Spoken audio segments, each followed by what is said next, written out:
Half turn to your right. That's your left. Don't you know your right from your left? Kid's a regular brain surgeon. Well, I did my best. Well, she's all wrong. That's all right, we'll fix it. First, we gotta get rid of that makeup. But that's the way you usually want them. Well, this time it's different.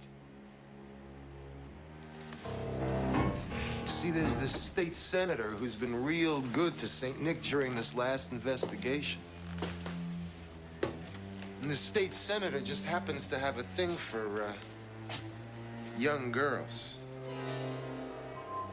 Sweet young girls.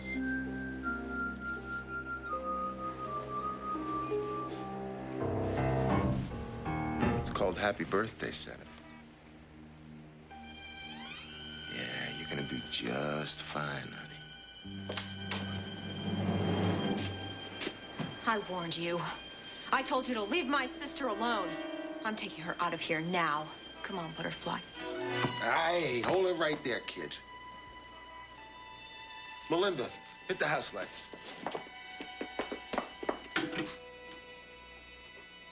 You. I told you to stop making waves, didn't I? St. Nick owns you and all those other hunks of meat out there on the boulevard. And since I speak for St. Nick... Wrong. St. Nick doesn't own me or my sister. Not anymore. Because I found out who your boss is. The real St. Nick. Wouldn't the world love to know that respectable Mr. Law and Order civic leader is really king of the pimps? You got a big mouth. And it can get bigger. Because if you don't let us go, I'm going to the cops. And then everybody's gonna know who the real St. Nick is. Everybody. Marcia, look out! Oh, no, you don't want to. Come on now. Go! Go! Marcia!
Houston Investigations.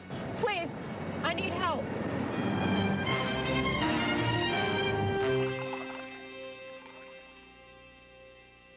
My name is Marcia Hall. I'm 16 years old. I'm a hooker. Marcia, this is nice and cold. Where do you and your sister live? The Hollywood Circle Motel. Well, Hollywood Circle Motel has been closed and boarded up for a couple years now. Well, what difference does that make? There's a lot of people living in places like that. Maybe we're not supposed to, but where else are we gonna go? Marcia, it's okay. We're all friends here. Marcia, tell me something. How long you been out on the streets? 2 years. Christmas Eve is when we ran. I just wasn't gonna let my stepfather beat up Butterfly the way he used to hit me when he got drunk. Wait a minute, just back up a minute now. Ran from where? Casper, Wyoming. But it wouldn't do you no good to try to contact anyone back there. We lived in a trailer camp. Everyone's probably long gone by now. I know the terms we agreed to when we started on this thing. There will be no cops. We won't try and get a hold of any parents. We just want to help you find Butterfly. But when can we get started? No, why not right now? Why don't you show me where the acting studio is? Come on.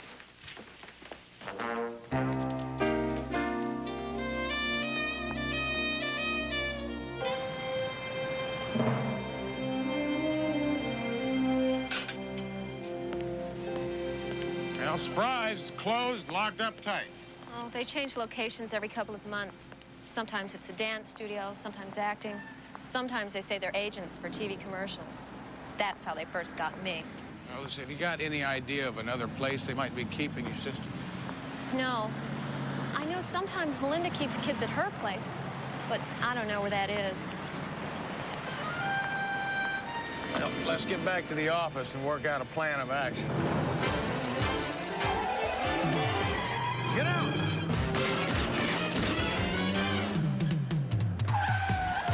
It's them! Yeah, I had that feeling.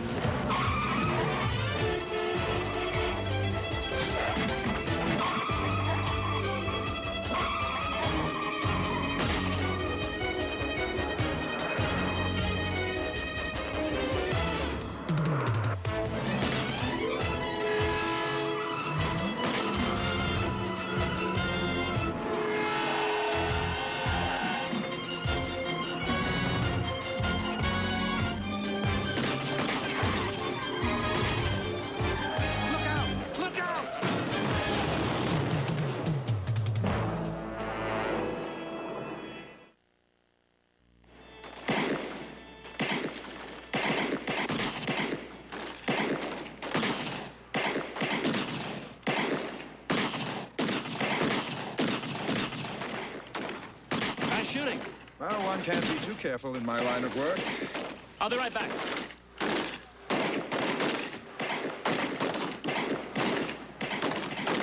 It's always the telephone. It's important. That Marcia Hall kid, this morning she showed up at the acting studio screaming for her sister, said that if we didn't give her Butterfly, she was going to expose you as St. Nick. Me? You mean she knew me by my name? Well, she called you Mr. Law and Order. That's what they call you in the papers, isn't it? I trust you persuaded her against taking such action. Well, we tried. I'm afraid she got away for the time being. What do you mean, the time being? Well, we still have her kid sister. She's bound to show up for her, and then we'll get her. Then you'll kill her. I hate to say this, Houston, but street kids are a dime dozen. Meaning? Meaning, what kid would mean so much to St. Nick that he risks shooting you down in broad daylight? I really don't think it's the girls, CJ. It's what she threatened them with. She told them that she knew the true identity of St. Nick and was going to go public with it. Well, that is a big story. Did she say who it is? That's a point, CJ. She really doesn't know. She was bluffing. Now, all she heard was that St. Nick had something to do with Law and Order. Well, she's bluffing the wrong people. Baby. What kind of people exploit children? The kind I intend to hurt, CJ. First, I have to find Butterfly. Chow time? Marcia, how do you like yours? You like it well done, meaty, or still mooey? I'm not really very hungry. Oh, now, come on. You got to eat something. Got to keep your strength up. Besides, now, I always say that it's best to talk to a client over a meal. It makes everybody good and relaxed. Look, if it's about the money, I have it. I can pay you. Almost $700. Marcia, it's really not about the money. I was going to use it to get me and Butterfly out of town, but... Marcia, it's about the police. What about them? Well, I think it's time that we talk to them. Now, wait a minute, listen. I know what I promised you, but that was before I realized how serious these people are. I just want to find Butterfly. So do I. They tried to kill us today. But somebody out there's got to know where she is. Listen, those were real bullets today. These people mean business. Now, if we go to the police, you tell them about St. Nick, they can help us find Butterfly. He's right. You really think so? I know so. Come on, what do you say? Talk to him? All right. Atta girl. I need to use the bathroom. You know where it is?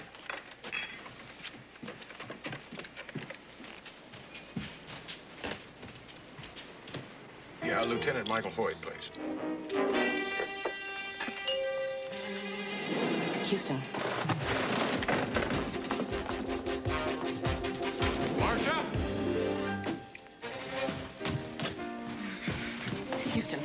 Listen, how far can she get? She took your car keys.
Hi, Scotty.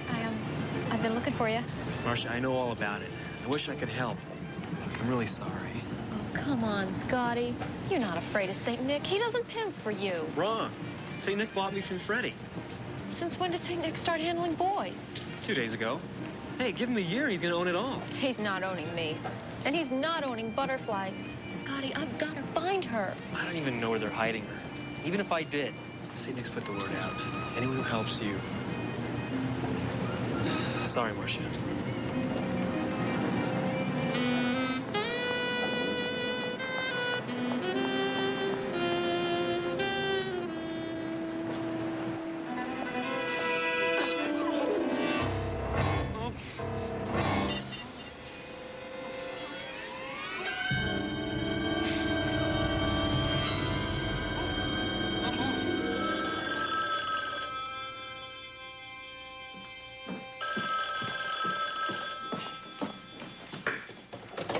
Houston Investigations.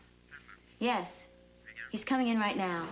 They can turn her in for car theft, CJ, but we have looked everywhere. Houston, Lieutenant Hoyt. Gonna do for you, Lieutenant?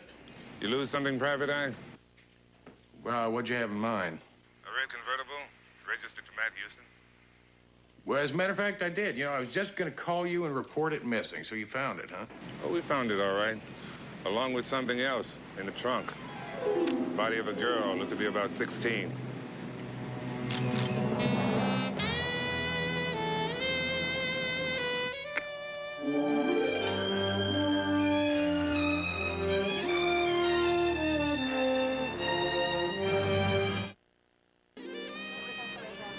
That's her.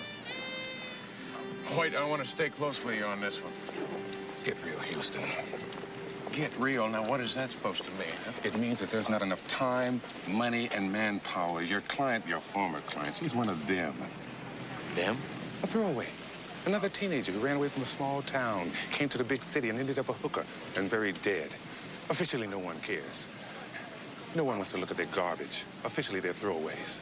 Well, officially, that stinks. Then why don't you run for city council and change the rules? Or still better, give us a budget so that we can do our job the way it ought to be done. Lieutenant, what happens to Marcia's body? Nobody claims it. Cremation. Taxpayers' expense. Yeah, well, suppose maybe I would like to, at my own personal expense, give her a decent burial. And suppose maybe, because officially nobody gives a damn, I would like to collect her personal effects. Personal effects? What do you want with her personal effects? She's got a 14-year-old sister out there that I hope to find. She just might want to have something to remember Marcia by. Funeral's out of my jurisdiction. But you can pick up her personal effects when you pick up your convertible at the impound tomorrow. Where to? Find Butterfly, CJ. You want to tell me how we're supposed to do that? Well, I'm not really sure. I think I might know someone who just might.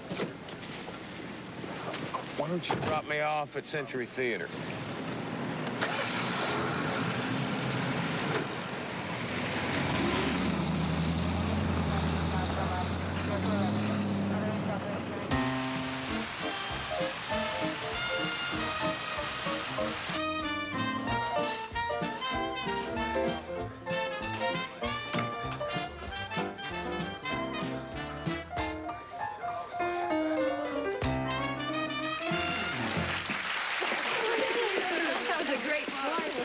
cutie. Good job. Houston! You finally made it. No, correction. You finally made it. I tell you, you were awfully good out there. Well, thanks to a tall, handsome dude that lifted me out of the gutter. Convinced me I could be somebody. I'm still gonna pay you back. How about right now? I need a favor. Name it. St. Nick? What about the creep? He's got something I want, Margot. A 14-year-old girl named Butterfly. It'll take a lot of calls to a lot of bad memories. She had a sister named Marcia. Worked for St. Nick. Tried to get her out. She wound up very, very dead. I hear you, Houston. I'll be in touch, one way or the other. Thank you. You be careful.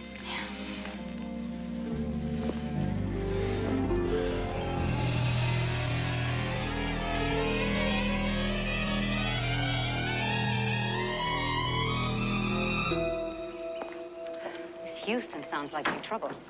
Oh, mine a nuisance. Houston. Used to be very rich. Gave his fortune away to charity or some such thing. No matter. Soon to be very dead. How is she? Stubborn, uncooperative, and about as lively as a brick. She'll come around by tomorrow night. What if she doesn't? Oh, I've spent half my career in court, watching stubborn little nothings like our Butterfly turn into docile little hookers, like her sister, Marcia. Not so docile, as it turned out. No, but then it didn't turn out so well for Marcia, did it?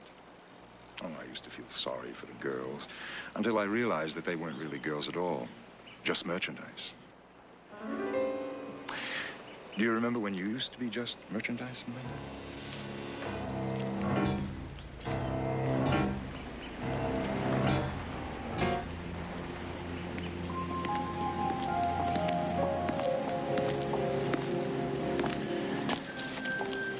Hello, Butterfly. How are we today? Melinda says we're being petulant. We are being petulant. But no matter. By tomorrow night, you are going to be a bright-eyed picture of sweet innocence, aren't you? We're going to be the very best birthday present the state senator has ever had. Aren't we, Butterfly? Maybe she needs some discipline. No, not yet. She'll cooperate. That's because I can give her things she never knew she could have. I can make you beautiful, and popular, and desirable. I can even make you significant. Or I can kill you, just as I killed your sister.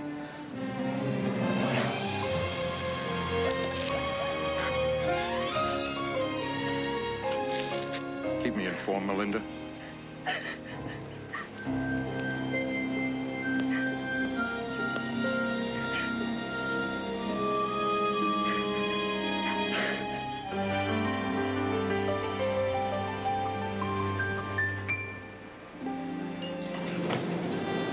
Good morning, Houston. CJ went to pick up your car at the police impound garage. Meantime, there's a lady on hold named Margot. Well, that was fast. Hello, Margot. Did you come up with something? I've been on the phone all night. Well, go. A boy prostitute, name of Scotty. He was tight with that girl, Marcia. Might be able to point you in the direction of St. Nick. Well, tell me something. Where do I find this Scotty?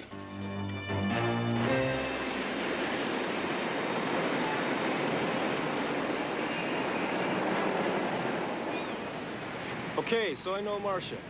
Now, when was the last time you saw her? You're a cop, aren't you? Actually, I'm a private cop. Kind who is willing to spend big bucks to anybody who can point me in St. Nick's direction. Me? Think you're St. Nick? He's got Marcia's sister, Scotty. Now, she doesn't belong to him. You must think I'm a real Looney Tune. No, what I think is I would really like to help you get off this street. Now, I will bet you that you had a home once. School, friends, probably got a mother and father who are wondering where you are. Just get out of here. Oh, damn it, you listen to me for a minute. I know that sometimes running away seems the best thing to do. But I'll tell you something. Sometimes all it takes is a phone call. All the harsh words are gone. Your parents are just glad to have you back home. How can I go home now after what I've become? Scotty, I can help you get home. Just please help me. Help Butterfly.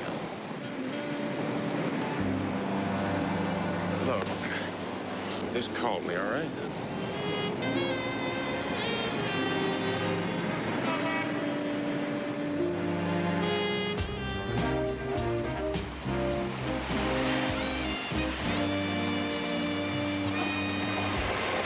Nice timing. Good directions. Marcia's personal effects. Yeah, I also managed to get an okay for you to give Marcia a regular funeral. Thank you, CJ.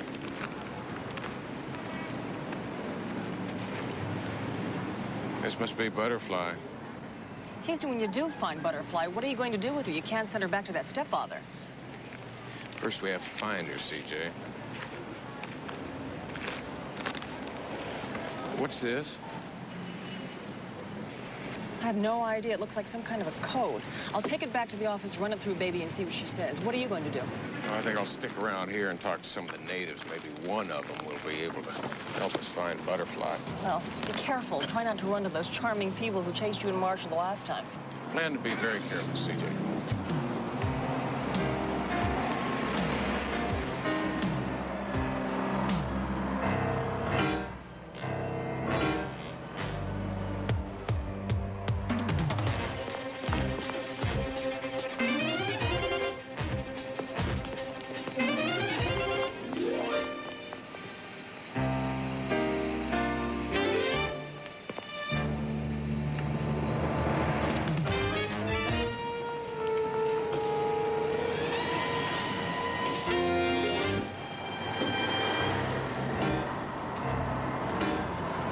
Shoot me in front of all these witnesses?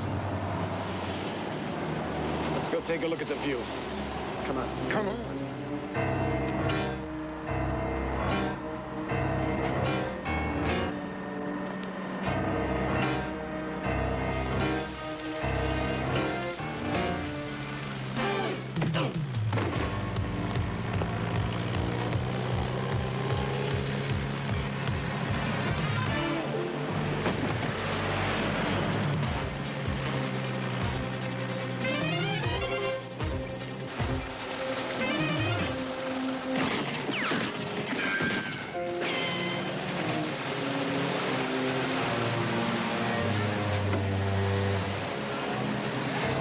Judge now.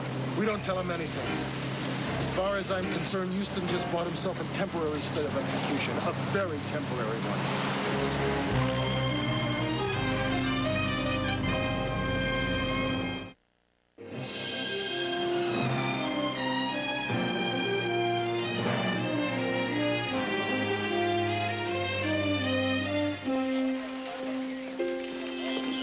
Here you go, Lieutenant.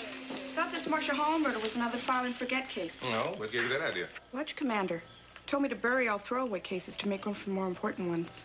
Terrific. Thanks, Swifty. All right. All right. Let's see what we got on those two bus riders you picked out of the mug book. Janos Dimitriar, 5 years hard time for armed robbery and attempted murder. Added 2 years for ADW. Currently on parole, and the rest of it is penny ante stuff. Let's see, how. Riley, Hadley W. Likewise did time, Burton Q. Burglary, GTA, ADW, rape. Likewise on parole. Uh-oh. Both in the same joint at the same time. Couple of all-American boys. I'll issue an APB on them. Thanks. Yeah, see you in the morning. If you're talking about Marcia's funeral, no. I'm doing court murder case. Oh, you might want to apologize to that female officer for what you were thinking. You see, she spends her dinner hours around here picking up collection, making sure that throwaways have flowers at their funerals.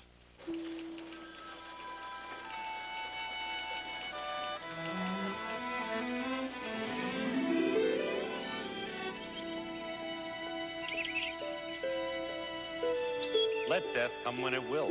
It can do no person harm, for it will be but a passage out of a prison into a palace. And it is with these pleasant thoughts that we now say our temporary goodbyes to Marcia May Hall. The Lord is my shepherd. I shall not want. He makes me lie down in green pastures. He restores my soul. He leads me in the paths of righteousness for his name's sake. I didn't really expect to see you here. You didn't tell me Marcia was dead. You didn't seem like you cared. A lot of us cared.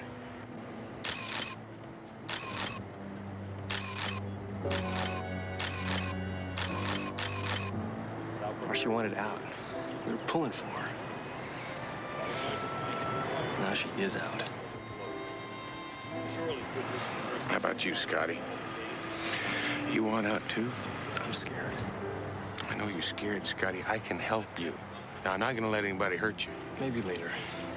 Why I came. I think I know where they're hiding Butterfly. You know, Butterfly, you're going to have a very happy life. You're very lucky that Saint Nick took a liking to you. He'll be good to you. You wait here, Annie.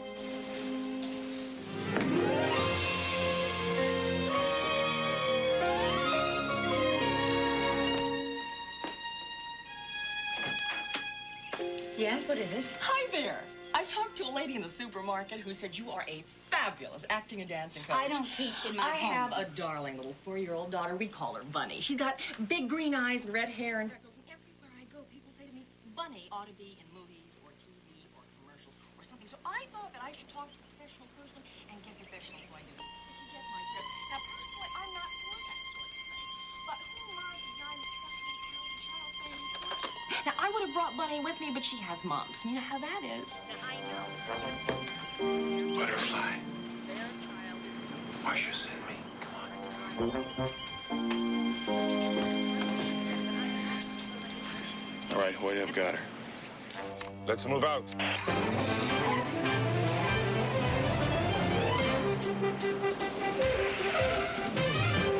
Another time. I don't think so. Under arrest. Meet Lieutenant Hoyt. It's my pleasure.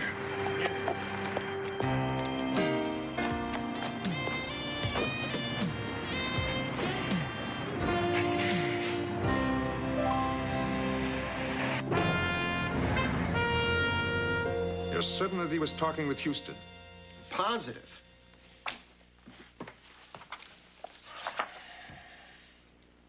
Then Scotty will have to be eliminated. No near misses this time. What about Melinda being in jail? I can easily take care of that. Well, good. Well, then it's business as usual, right? Wrong. I want you and Melinda out of town for a while. I'm mothballing this lucrative little business temporarily. But, Nick... Riley, we cannot afford to be greedy. There'll be other cities, other girls. There'll always be other girls. Seems like such a waste. What? Oh, waste, yes. As in waste Houston, waste Scotty. And then await my instructions.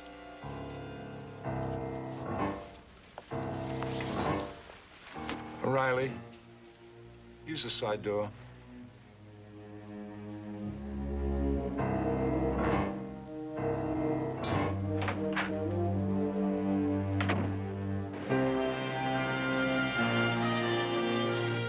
I want you to pay very close attention because I do not intend to repeat myself. You work for St. Nick. You procure girls for St. Nick. You groom those girls. I don't groom anyone. Oh, of course not. No, you just give them a little image, right? I mean, you teach them the so-called tricks of the trade, like how to cheat their johns out of an extra couple of bucks. We know this, and we can prove it. Look, the only Saint Nick I know is the one who fills my stocking with goodies every Christmas. Take this lady back to her cell.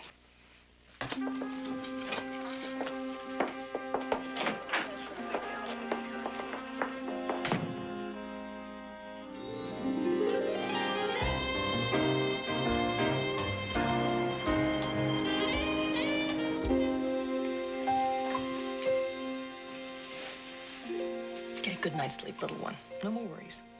CJ, it's my fault Marcia got killed, isn't it?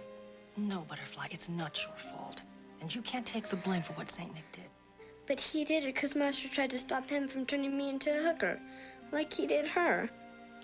Sweetheart, listen to me for a moment. What Marcia did, she did out of love for you. And that's the best kind of love. It's unselfish love. I loved her too. CJ, can hookers go to heaven?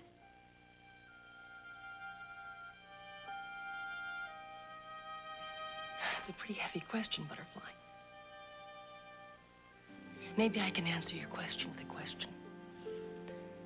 Can a 16-year-old girl who lays down her life to save her 14-year-old sister go to heaven?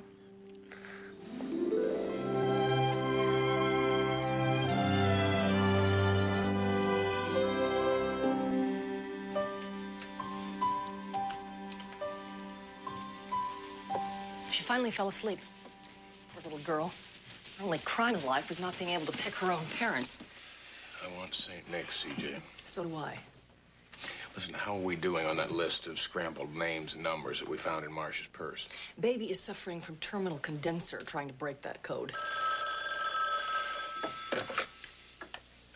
Houston. This is Scotty. Yeah, Scotty. You gotta help me, man. I'm scared. Well, scared of what? Someone's following me. I don't know who. So where are you? Same corner. You stay put. I'm on my way.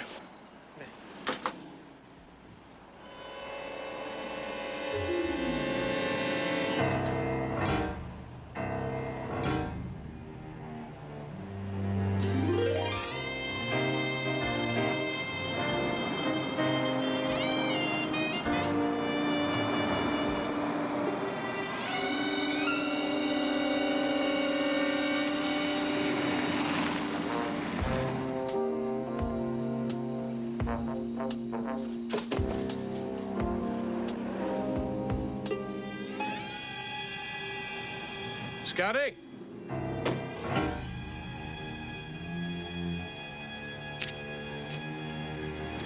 Scotty!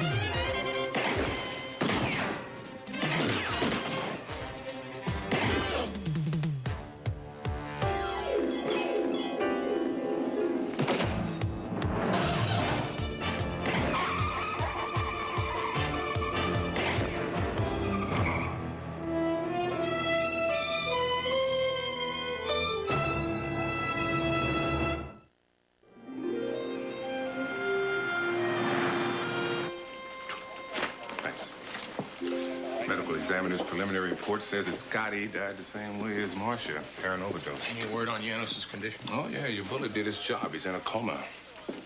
There's an APB update on his partner, Riley, but he just seemed like he's dropped off the face of the earth. And since St. Nick's acting coach is not talking to us, it kind of puts us back to square one, doesn't it? Or does it? What are you thinking, Houston? Riley and Janos were waiting for me. It was a setup. Meaning? Meaning that I'm probably making St. Nick sweat. I'm getting to him. That's terrific. When he finally kills you, we'll know you were breathing down his neck. Lieutenant Hoyt. I'll tell him. That was CJ. She says to tell you she cracked St. Nick's code.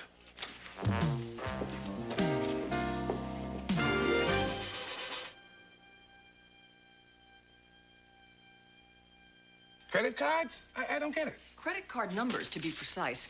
St. Nick's hookers have been accepting credit card numbers in lieu of cash. See, I found a piece of paper in Marcia's wallet. It had a list of Oliver John's names, their credit card numbers, and their fee. Computerized sex?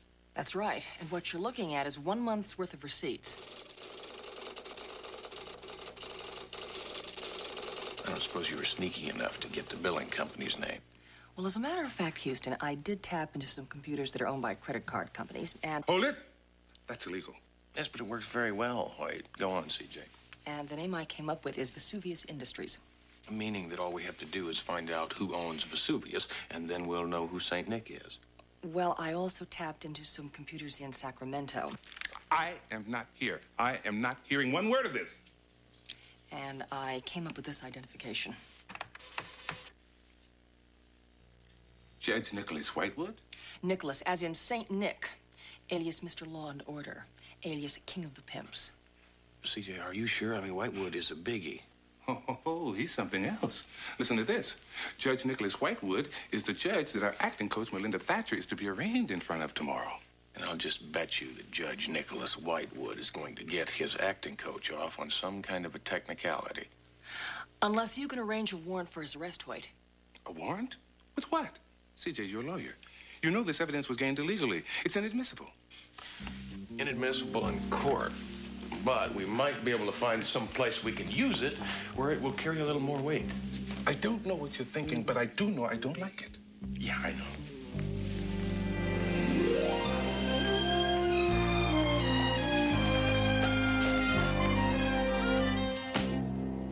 It's all there, Melinda. Names, credit card numbers, price of every trick, turn, the works. Care to talk about it? Not really. I'm due in court shortly. Right. You're being arraigned in front of Judge Toller. Judge Whitewood. Oh, I guess you didn't hear the news. Oh, Judge Whitewood's going to be in court, all right.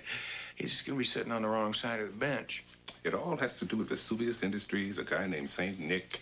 Ring a bell? See, it turns out that Judge Whitewood and St. Nick are one and the same. They both decided to do some talking, mostly about you.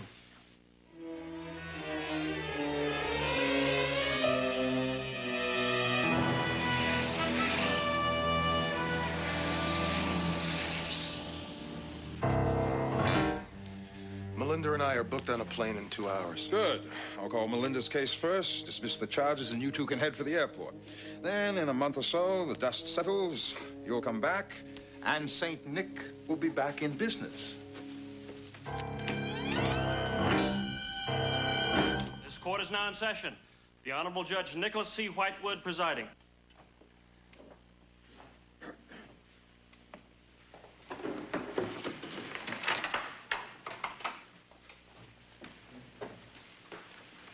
With the court's permission, we'd like to approach the bench. Denied. Bailiff, clear this court. Sorry, Your Honor, I can't do that. You see, this is police business. I have a warrant for your arrest, St. Nick. See, Melinda talked. She told us everything. Well, then I'll have to call a permanent recess. Don't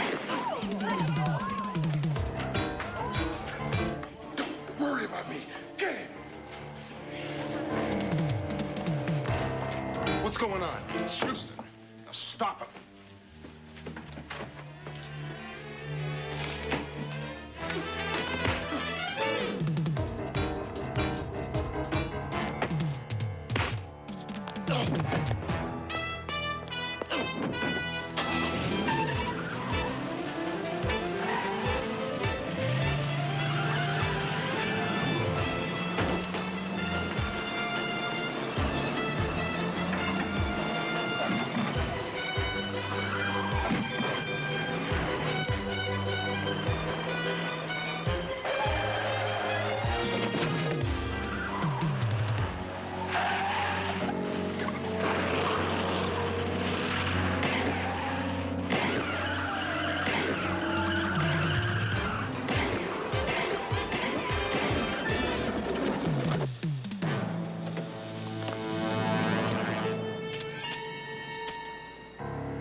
You just give me an excuse, all right?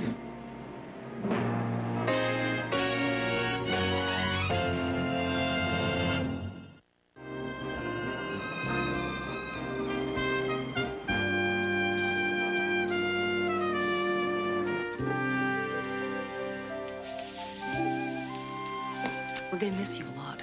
I'm gonna miss you too. But whenever you get the urge, you pick up the phone and you call. Collect. Thanks.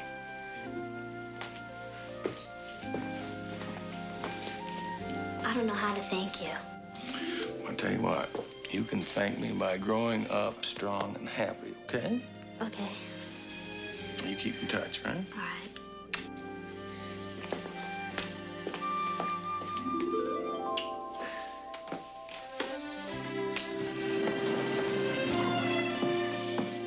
You know, I met her new foster parents. They seem like real nice folks. The absolute best. And you did say to pick up all your favors in order to guarantee Butterfly's future, so I did. Which means that you owe a thank you lunch to 4 highly placed social workers and a red tape cutter. We have tomorrow. Today I'm having lunch with Lieutenant Michael Hoyt. But Lieutenant Hoyt is in the hospital with a bullet in his shoulder. So? Well, you know how awful hospital food is, Houston. Mm-hmm. Yeah, I'm having our lunch catered by Maxime's. The Maxime's in Paris? Paris. Paris, France. France. Yeah, it's being flown in fresh on the Concorde. Houston, I have a flash. The Concorde doesn't fly to the West Coast. We will today.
Where's the clown, clown?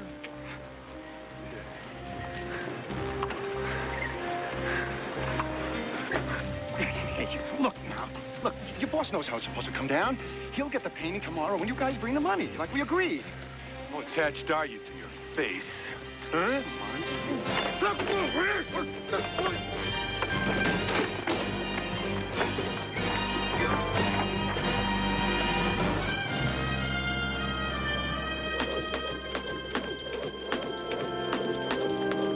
How's he doing? Well, see for yourself. He's having a real ball. I suppose he wouldn't be interested in talking to a Thomas Dexter on the phone? I'd be interested in talking to Lieutenant Hoyt right now. Yeah, Dexter. I'm sorry to bother you, Houston, but it seems I've painted myself into a corner, and I need your help. So you're not still betting the ponies, are you? I don't have time to talk to you about it right now. I'm kind of desperate. Well, look, you still got the art display on the water near my beach house? You gotta come right now, Houston. Please. Tom, what's going on out there?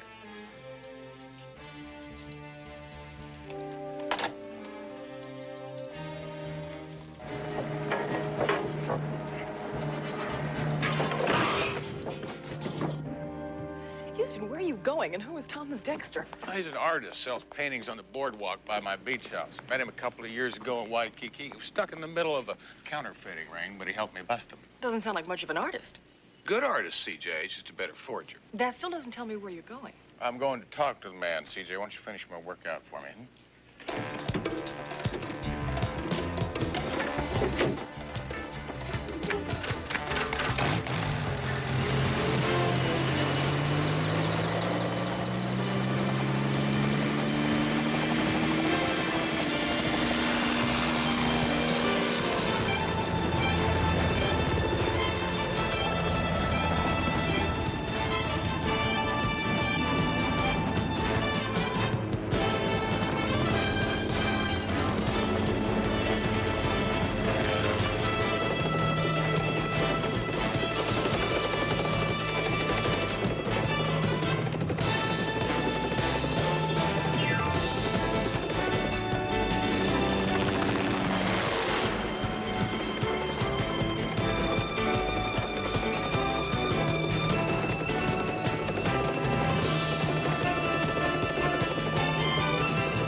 Is he hurt bad?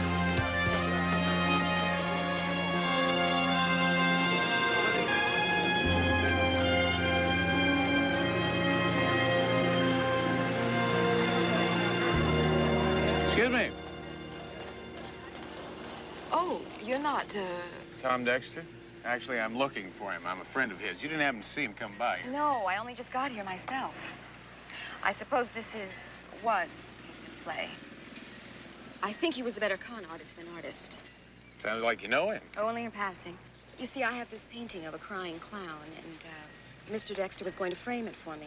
I was supposed to pick it up today, but, well, I think his running away speaks for itself. Well, I wouldn't jump to conclusions so quick, Miss, Oh, Daphne DeLauder. Houston, Matt Houston. Yeah, Tom gave me a call, sounded upset, came down here, there was another man chasing him. Well, tell me, why would Dexter call you? Besides being a friend, I'm a private investigator. Oh, how convenient. It looks like I'll be needing one. Must be a very valuable painting. No, not really. Except, of course, to me. Mr. Houston, it really is very important that I get it back as soon as I can. See, I'll tell you what, now, I have to get out of these clothes. Why don't we talk about it? Now, my beach house is not very far from here. I suppose you have etchings there. Hmm? No, I have coffee there. Maybe we could talk this out over a cup, huh?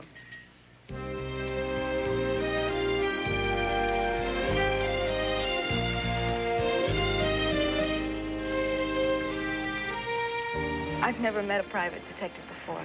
I suppose you'll want to be paid some kind of retainer. Well, I don't think you understand. Yeah, see, I mean, the painting's not worth $500 a day plus expenses it would take for you to hire me. I mean, you said that yourself. I insist upon paying your going rate. I wouldn't want to rob a man of his livelihood. Daphne, you don't really understand here. Here's my card. Card. I don't have my checkbook with me right now, so I can't pay a retainer. I don't want a retainer, see? I'm trying to tell you that Good, you can... then it's all settled. I'll expect you to call as soon as you locate my painting. Oh, just treat me like any of your other clients, Mr. Houston. Although, I imagine my being a woman and your being an attractive man raises the potential for complications.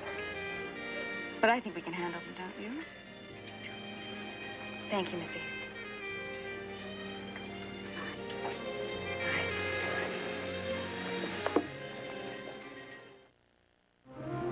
Houston, there is nothing on Tom's Dexter, not even a social security number. Now, Dexter's got more names than a phone book.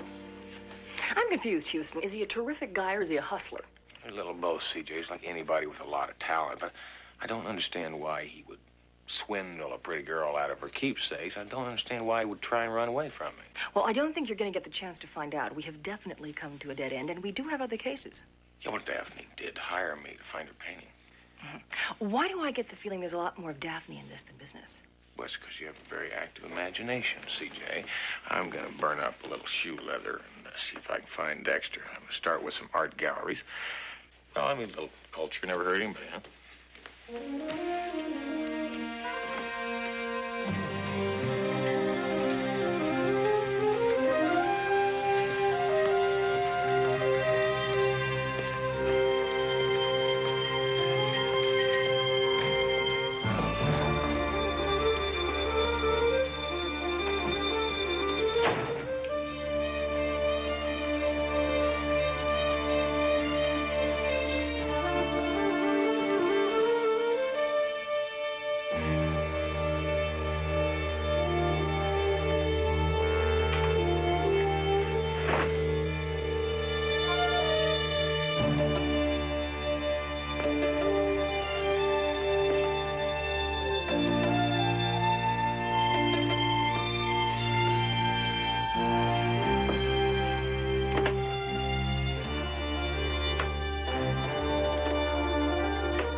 Hello? Yeah, CJ, it's me again. Listen, have you heard anything from Dexter? No, not a word, Houston. Have you found anything on your end? Yeah, a big mess. Yeah, I've been to 17 art galleries, and not a one of them have ever heard of Dexter before. Besides that, somebody's been through my beach house, and it looks like they were trying to find something I can't Hang on a second.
Answering service.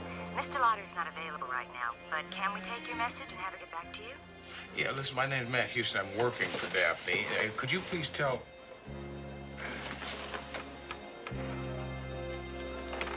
why don't you just tell her that I'll call her back, all right?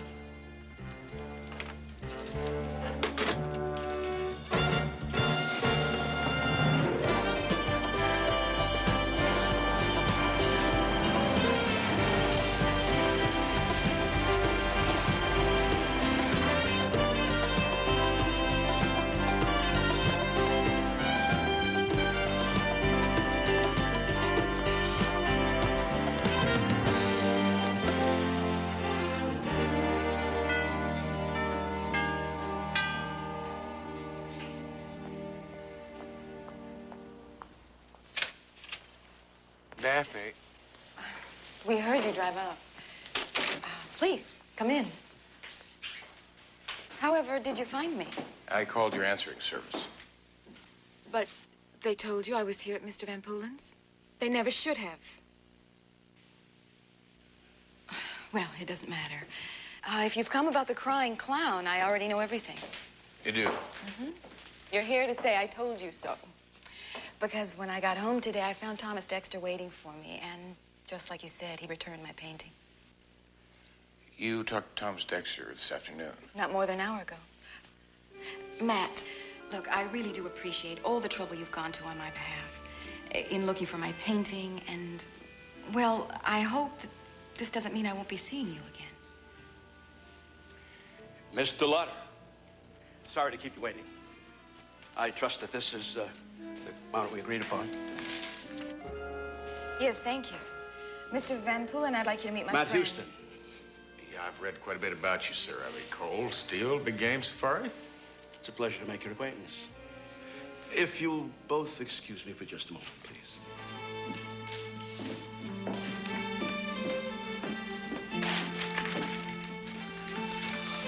Listen, how do you two know each other? Don't. Actually, I'm here on business.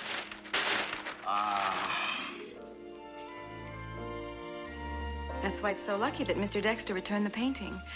Because, as you can see, Mr. Van Poolen has just purchased it.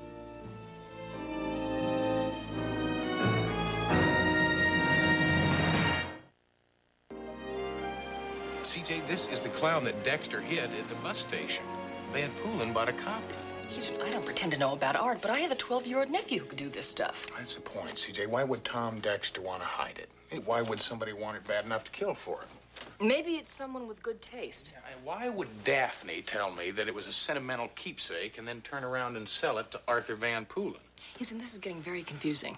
Yes, it is, CJ. Maybe there's something underneath the painting.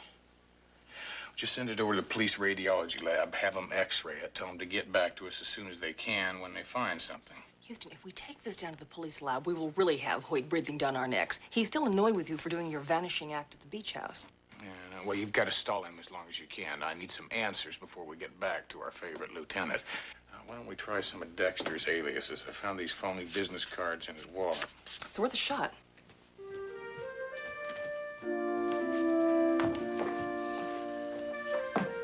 Try Pierre Bordeaux.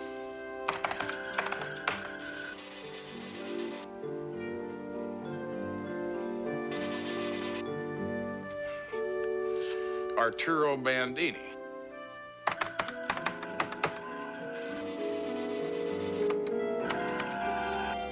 Touchdown. Bandini, Arturo, a one-man show who was reviewed by the newspaper last month. This fellow's alter ego is a pop art imitator who thinks of himself as a genius. Where was the show? Little place on La Cienega Boulevard called Art Nouveau, owned by a man named Horatio Bruno.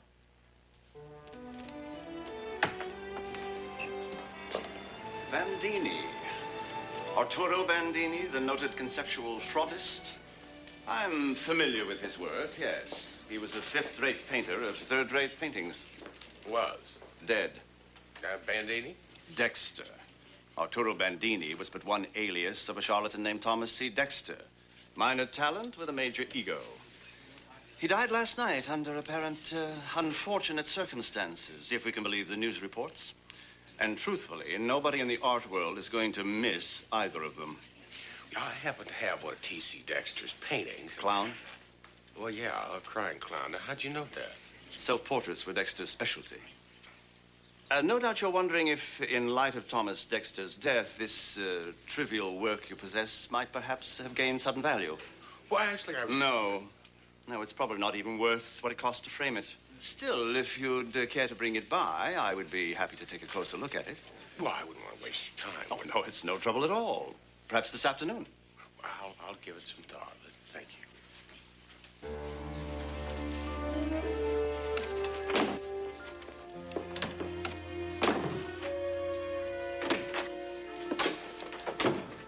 He has the painting.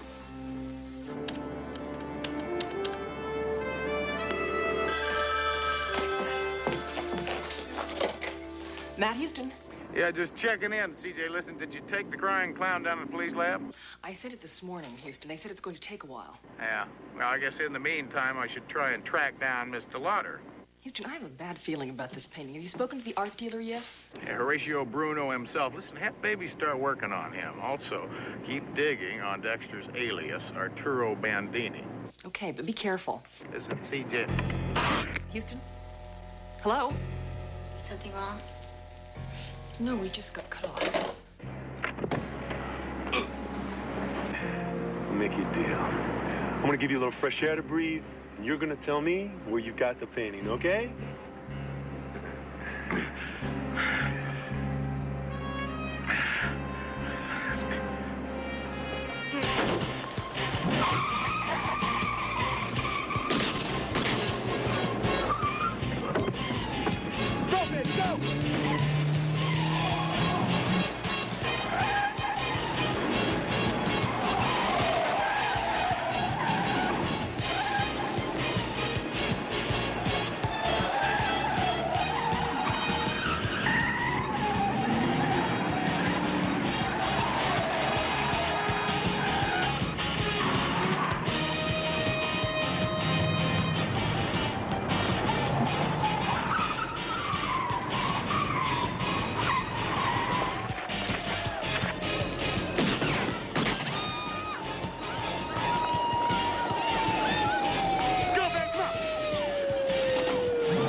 I'm sorry I can't be of more assistance, but Daphne DeLauder is not really what you would call a good friend. She's just someone with whom I've done a bit of business.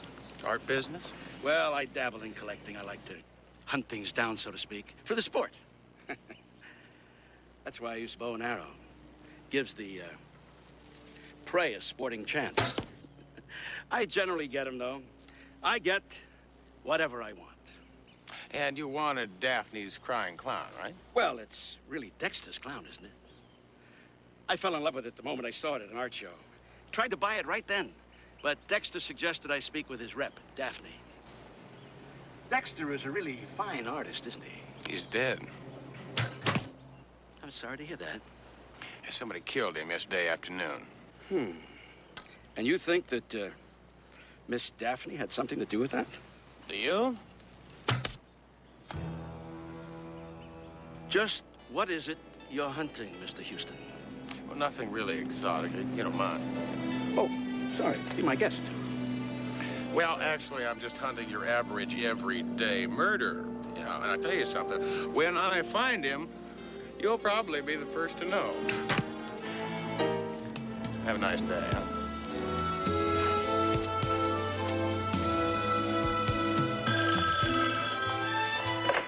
Matt Houston. Yeah, CJ, listen, it's me again. Tell me, did you find... An address for Thomas Dexter, a.k.a. Arturo Bandini? I sure did, but Hoyt is ready to haul you in for withholding evidence. Well, he'll just have to wait his turn, CJ. Where am I going now? Dexter's address is a loft in a factory downtown. Second floor rear. And Houston, be careful.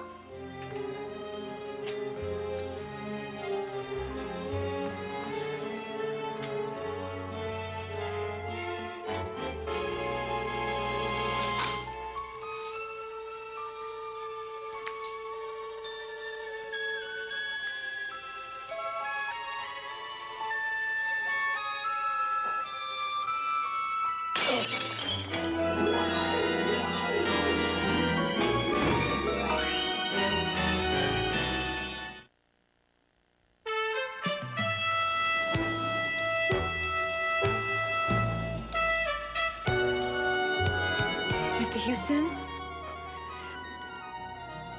Mr. Houston? Oh, thank God you're all right.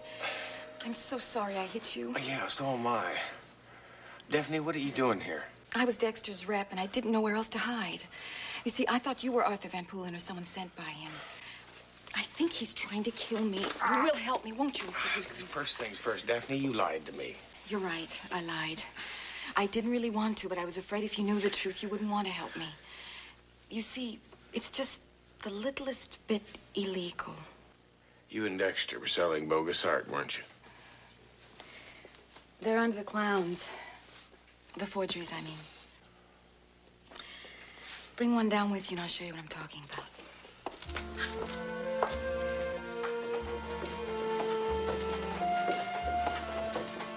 It's really very simple. I go to Europe and pretend to hunt down masterpieces for private collectors. While Dexter stays here and paints the counterfeits. Well, putting a painting over a painting is a very common way of smuggling rare art into this country. So, none of our buyers ever thought twice about it. I can imagine putting a cover over a counterfeit and then one of his clowns over that would give you lots of time to get away with your money before the clients had a good opportunity to look at their merchandise. You must think I am terrible. Arthur Van Poolen does. That's why I know he wants to kill me. You see, he thought he was getting a Gauguin. And then when Thomas vanished, I had to sell him a clown with nothing underneath it. So he killed Dexter, and now Daphne, just wait a minute, all right? Now, Dexter was dead before you sold the painting to Van Poolen. He couldn't have known it was a fake. Well, then why? Is it possible that it's a real Gauguin? Well, it's possible, yes. I mean, that would explain why Dexter tried so hard to hide it and why someone wants it bad enough to kill for it. What have I gotten myself into? I didn't have any idea, Houston. You've got to believe me. I don't have anyone else I can turn to. Now, you just relax. I'm not going to let anybody hurt you. Oh, Houston, what are we going to do? Well, first I'm going to get you out of here someplace where I can keep an eye on you. You don't have to do this, you know. Well, you're my client, remember? Oh.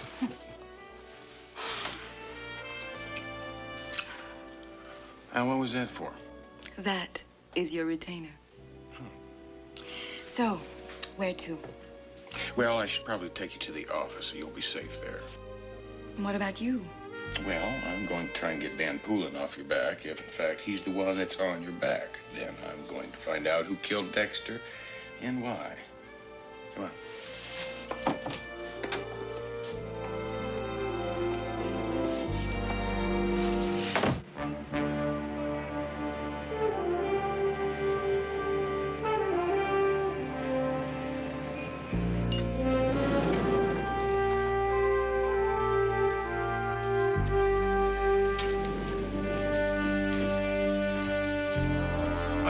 Now I know who's doing all my interior decorating.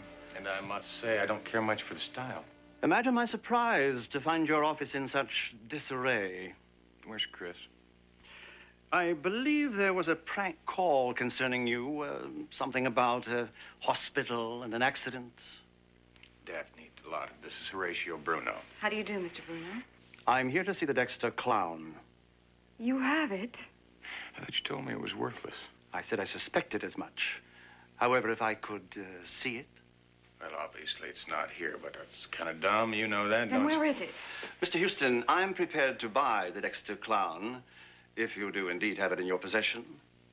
Would $50,000 seem fair? $100,000? That's an awful lot of money to pay for a third-rate painting by a fifth-rate painter, isn't it?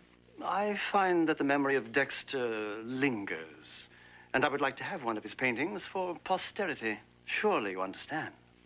No, I don't understand, Bruno. You see, I don't like people coming into my house and trashing it out, trashing out my office. I don't like finding my friends dead in my living room. In other words, the painting's not for sale. I'm very sorry to hear that, because now I'm forced to take your painting in exchange for your lives. Kenneth? Take Mr. Houston's weapon, please. Turn around, nice and easy.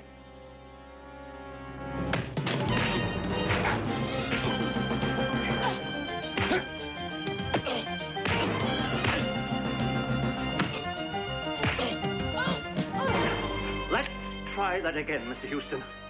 Please give your gun to Kenneth. I grow impatient. Yeah, look, I'll have to take you the painting, all right? My car and Harold are waiting outside. You remember Harold, don't you?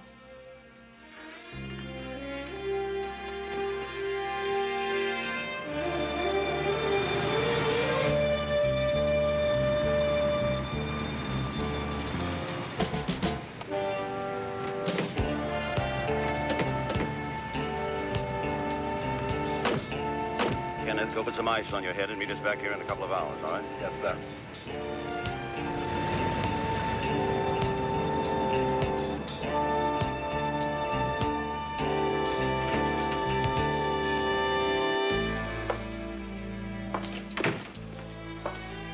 Well, I'll tell you, it's one of these. A pointless stall, sir, because I promise you we will strip these one by one until we find it. This is going to take all day. Not quite. But I think we should take these pictures a few at a time down to where we have more room. Persuade our friends to help us with these clowns, Harold.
getting close.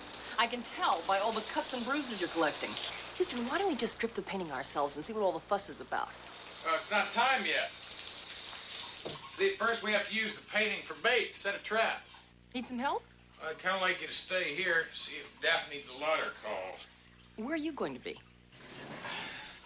I'm going hunting. I'll start with the king of the jungle.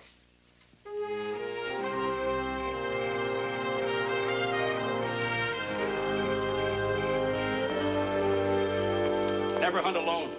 Too many things can happen to you. Tell me about the Dexter clown. Do you have it? You don't know what you have. Does the name Georges Moyer mean anything to you? Artist, maybe?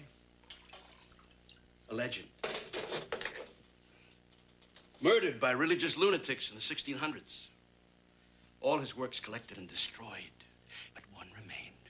A small pastoral called A Study in Sunlight, and it was lost around the turn of the century. And Dexter and Daphne got their hands on this Study in Sunlight, and you were going to buy it from them.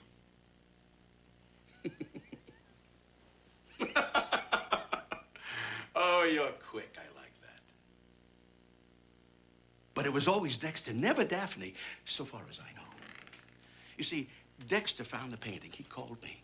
I agreed to buy it, and he said that he would get it into the country. So Dexter painted a Gauguin over a masterpiece, and then one of his clowns over the phony Gauguin. A painting on a painting on a treasure.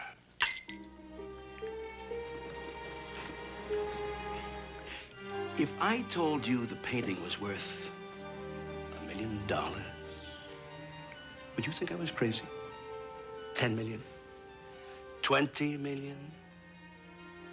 You get me that Dexter clown, and I'll give you $500,000. You just told me it was worth 10 times that. You killed Dexter, didn't you? The painting killed Dexter. You think about it. Get me the Dexter clown, and the money is yours. We'll keep in touch. Houston. I'd better be able to trust you on this. You really don't have any choice, do you?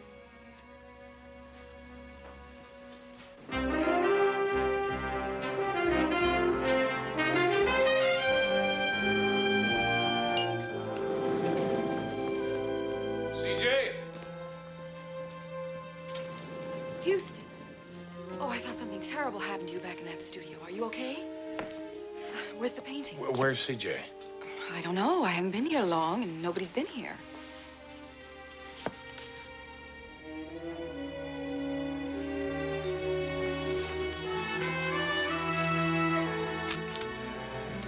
In exchange for the Dexter clown, I offer you the life of Miss Parsons. H. Bruno.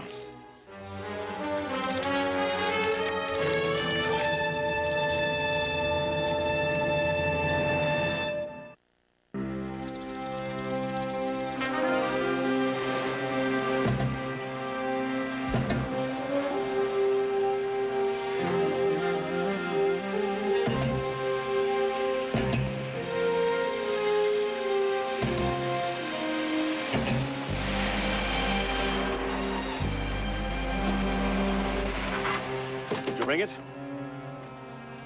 Where is she? In the car. Quite well. Now then, where's the Dexter clown? I don't have it. Wait just 1 minute. Do you place so little value on the life of your assistant, Harold? Now, hold on, fellas. Just slow down. I don't trust you or your assistant. I had Daphne go pick up the painting where I left it for safekeeping. She should be here any minute.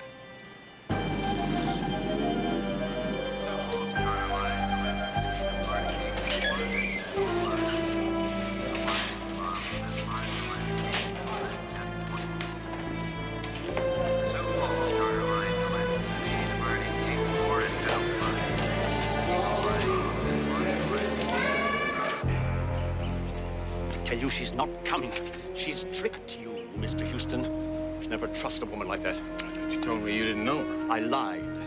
She once tried to sell me a blue period Picasso, only it was a little too pink. Free Dexter forger was colorblind. He's not coming. There's a car coming. There she is now.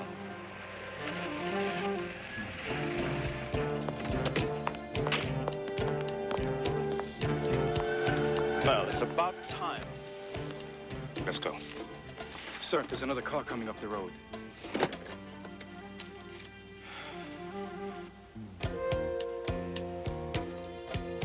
Let's go. What about CJ? Patience, Mr. Houston. You waited this long. What's a few minutes more? Oh, please wait! I thought I told you to keep your distance. Oh, wait, I just want to be in on the kill. Yes. Yes, this must be it.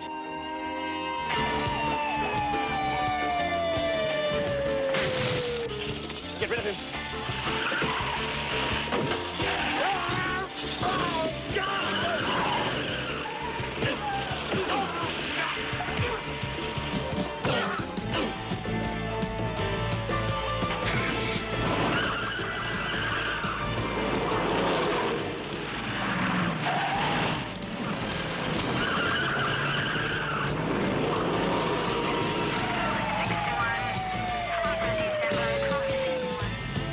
What are you doing? Are you crazy? Get back there! What?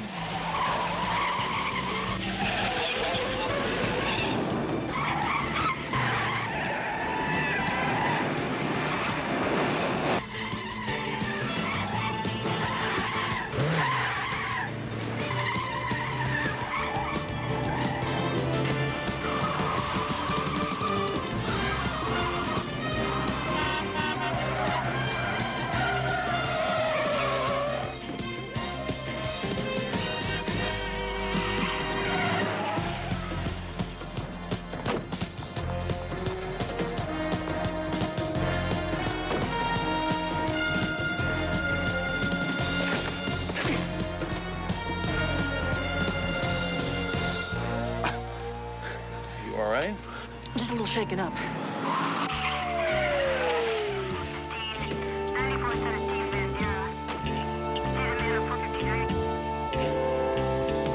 Hey, your timing's impeccable, Lloyd. Glad you could make it.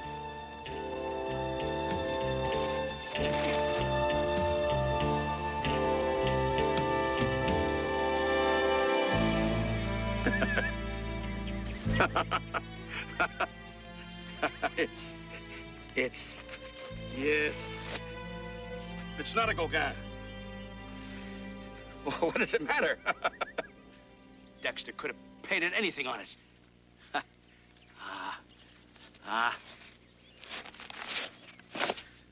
No!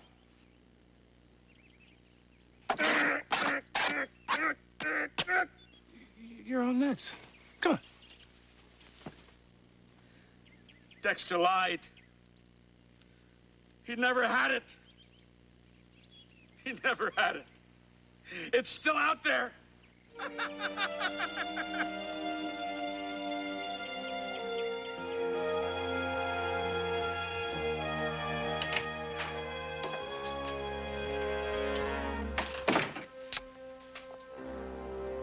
Houston. You know, that was a real nice switch you pulled out there today. You know, Van Poolen still believes that the mole you're studying sunlight somewhere in Europe. Oh, he told you that story. It's fiction. There's no such thing as a mole you're studying sunlight. I made up the story for that greedy Van Poolen. Daphne, I had that painting x-rayed. You want to know what I found? I can't imagine. That's why I knew that you would come back here tonight. What do you mean? Well, I mean, you knew I had the masterpiece. So, you came here. And then you hid it. And you brought a phony out to Bruno and me. You don't really think Yeah, that... I know it for a fact, Daphne. See, I had Hoyt's men follow you all the way from the bus station back here. You know when Dexter called me? That was you he was afraid of, wasn't it? All right, Dexter was scared. He wanted to just give the Moliere to a museum after we found it. Can you imagine? And with Van Poolen ready to pay full price, I knew he was going to do something terribly stupid. Till you killed him. It could be our secret. Could you trust me? I mean, you couldn't trust Dexter. You're different. Don't you see? This has just brought us together. That's all that really matters, isn't it? Just you and me. And the painting. Do you realize what it's worth? I'm a rich man, Daphne. It's not just the money. It's something rare and something beautiful. We could run away together. That's the thought. And fall in love. Well, you do that. You do care for me, don't you? Yes, I do. But you're still going to jail for killing Thomas Dexter.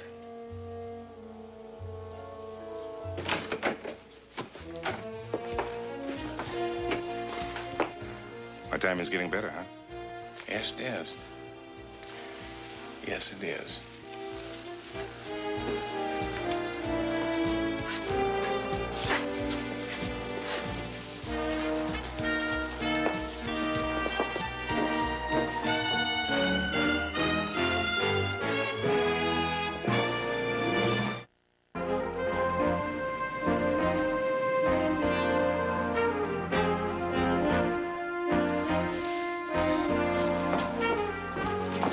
Chris, have you seen Houston? He's in the office. Thank you. Good night. Good night.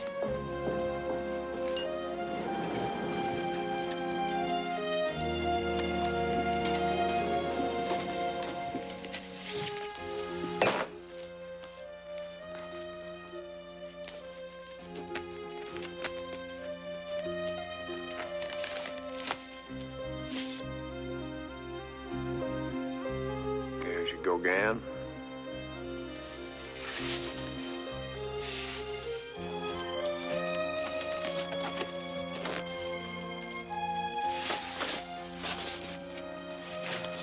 And a study in sunlight. Oh, Houston, it's beautiful. Yes, it is, CJ. But is it worth killing for?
Why us?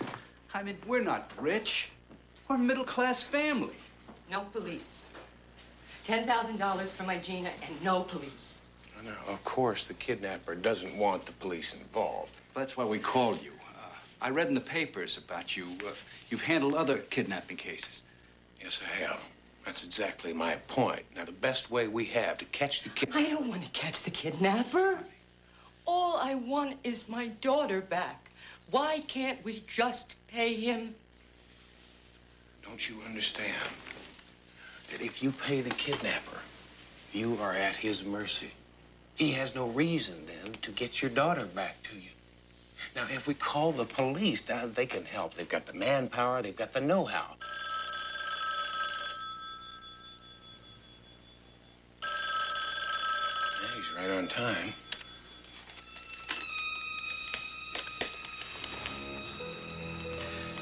Hello. Here are your instructions. Listen, whoever you are, just don't hurt her, okay? I mean, you can have anything you want. Don't try and keep me on the phone, and don't try and trace this. All right, whatever you say. Listen, my name is Matt Houston. I'm a private detective. Now, Moranos have hired me to... I said no police. I am not the police. I'm a private detective.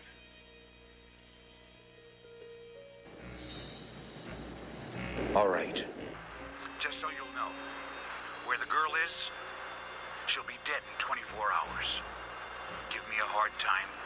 Try and cross me, and I'll just leave her there. And you won't find a bone to bury.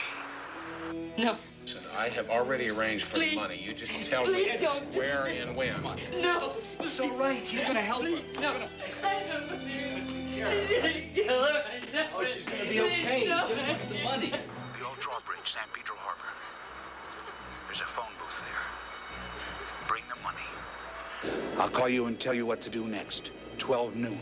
And remember, that girl's got 24 hours. Till tomorrow morning. After that, she's dead.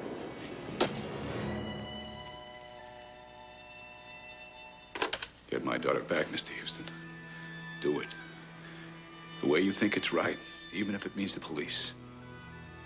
We'll get her back.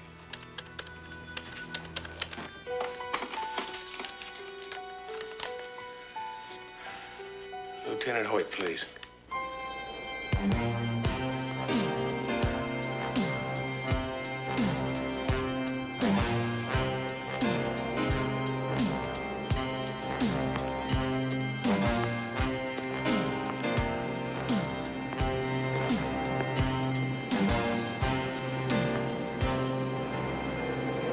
That phone is still not ringing yet, Hoyt. Why do I get the impression that something is very wrong here? It's not that late, Houston. The kidnapper said wait there for his call. Now you do that little thing. I want the money.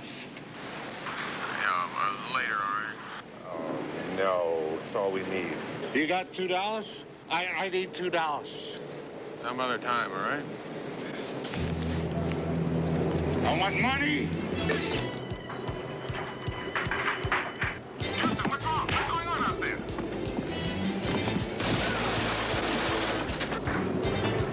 Houston, what's wrong?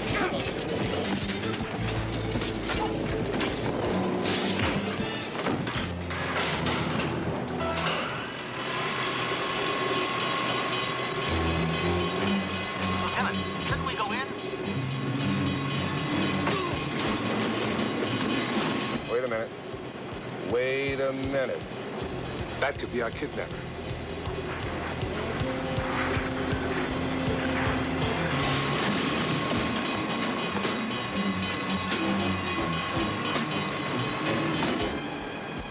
Get that blue car!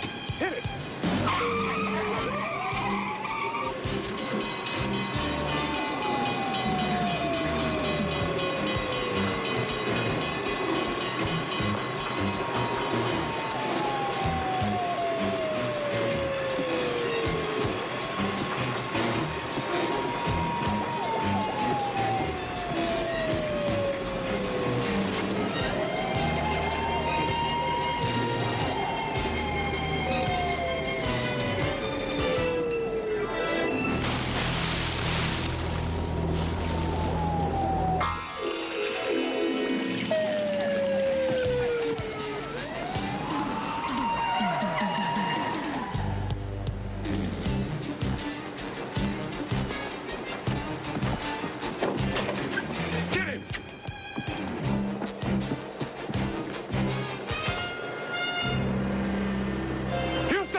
think the eyes are a little closer together.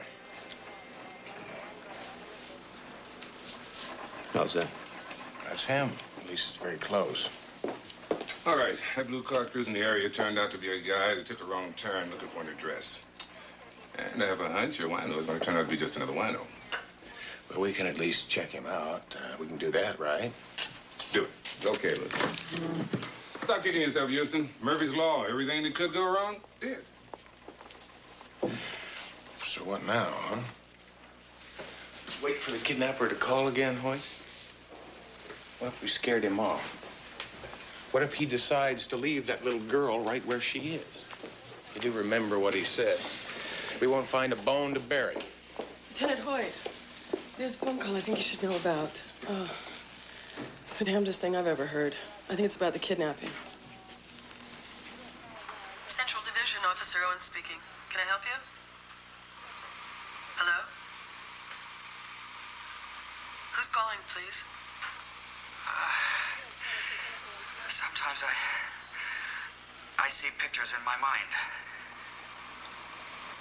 Will you state your name and number, please, sir? Oh, maybe I shouldn't make this call. If you'll just give me your name and number, sir. Sir? Adrian Harcombe. The Caravelle Club is good enough for an address.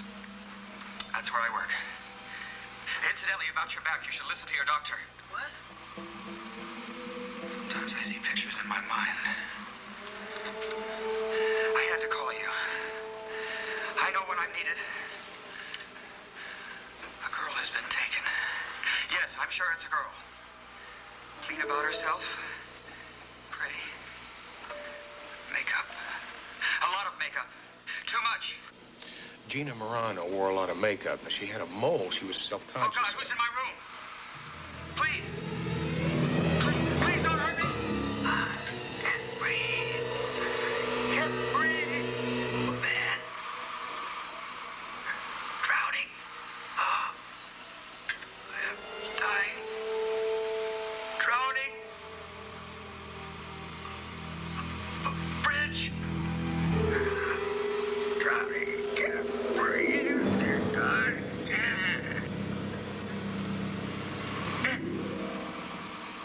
Sir?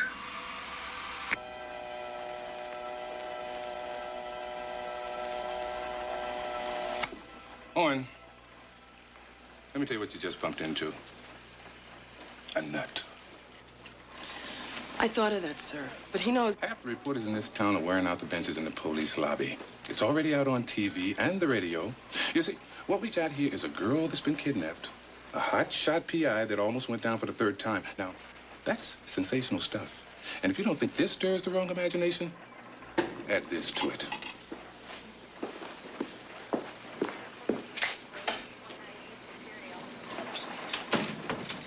I do have a back problem. And that call came in before you were knocked in the water. I checked the log sheets. The fellow who made the phone call, what was his name? Adrian Harcombe at the Caravelle Club. Thank you.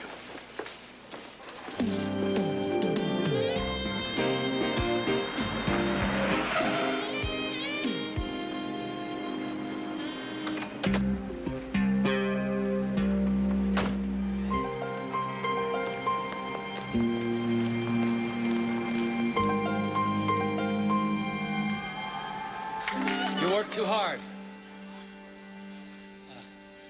The opportunity for a rest will come sooner than expected for you. I can see a brief trip with a lover. Oh? Wait! It's with your wife. Thankfully, they're one and the same person. They better be. Is he really blind? Mm-hmm, Azabad. He took a fall down the back stairs the other night. You'd think a clairvoyant would know where they were. Yeah. Well, listen, I would really like to talk to him if I could. I mean, after the show, it's really important. Thank you. You're in a hurry. But don't try to rush the future. The stock market is not the answer for you. I told you to sell that airline. Next year will be brighter for you. See? And for all of us, ladies and gentlemen, it's been a pleasure being with you this evening. Oh, you're too kind. Until next time, may all the good things you can imagine come true. Good night. Guy wants to talk to you.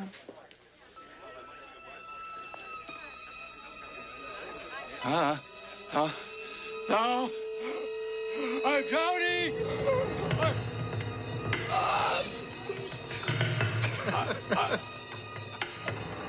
Breathe.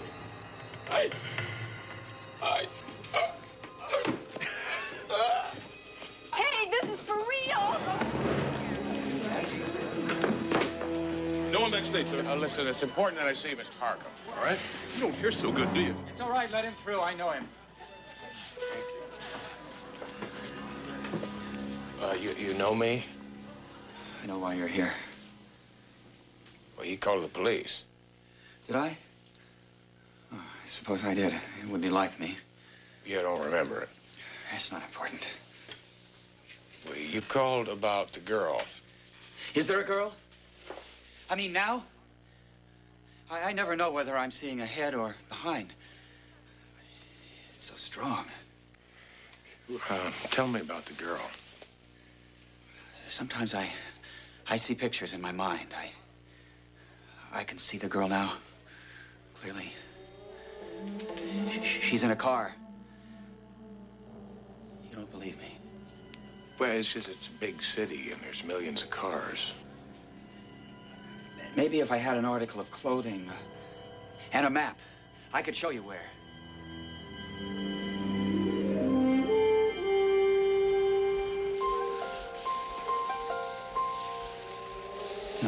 No.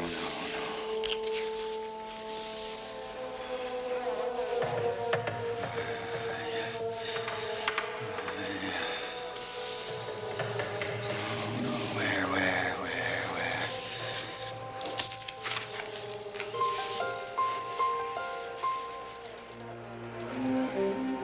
Take me to the booby hatch, Houston. Standing here, watching this all night. Just stay with me on this, all right? I got a feeling. Yes. Yes, I know. It's all right. The car is...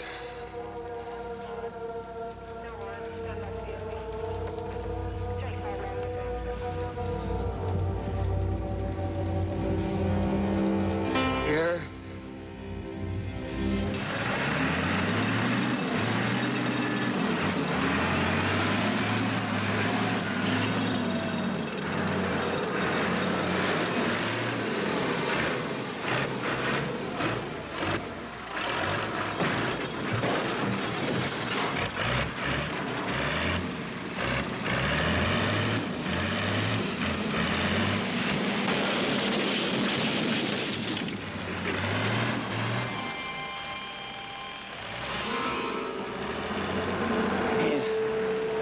A big man.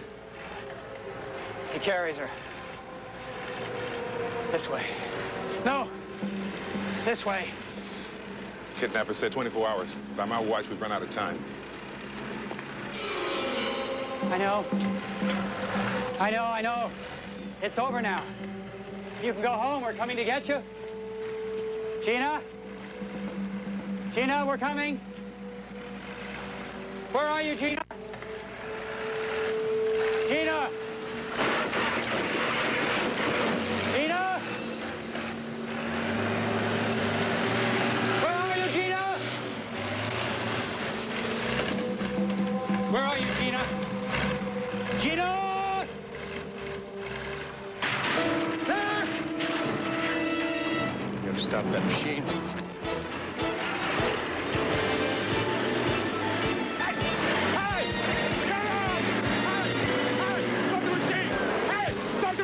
Hey! Stop it!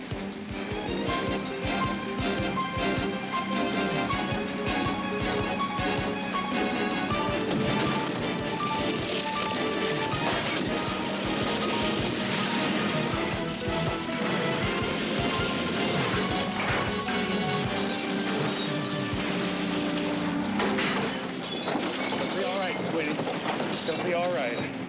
You get her to a hospital and let her folks know she's gonna be fine, all right? Be all right. What can I say, Harcum? It was a miracle.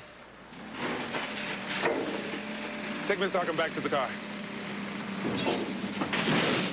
Now, wait a minute. We gotta talk. About what? About him. What? Because I don't believe him. I don't believe any part of it.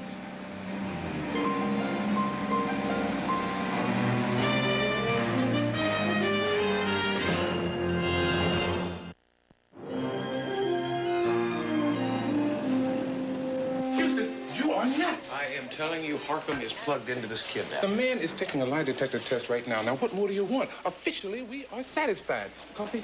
Yes, please.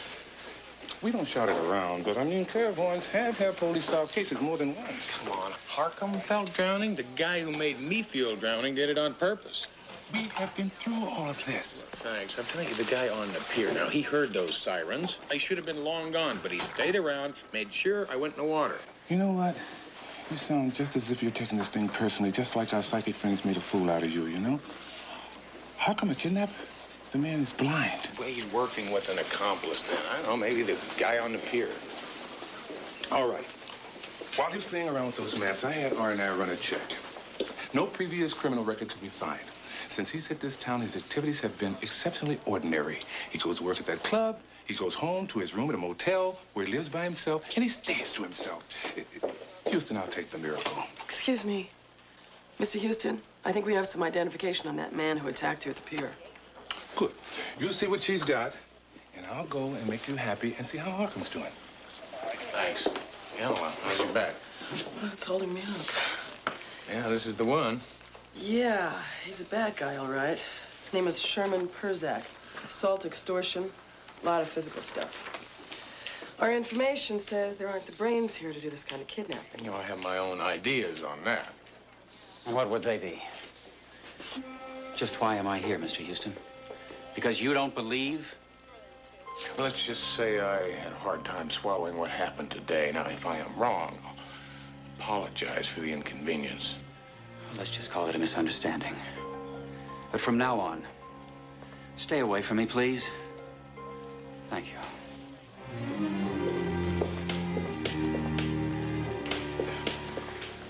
Yeah, I kind of hate to ask this, but tell me, how'd our friend do on the lie detector test? Yeah, he passed with flying colors. They asked him if you knew anything about the kidnapping. He said, of course, I know everything about it. I'm clairvoyant.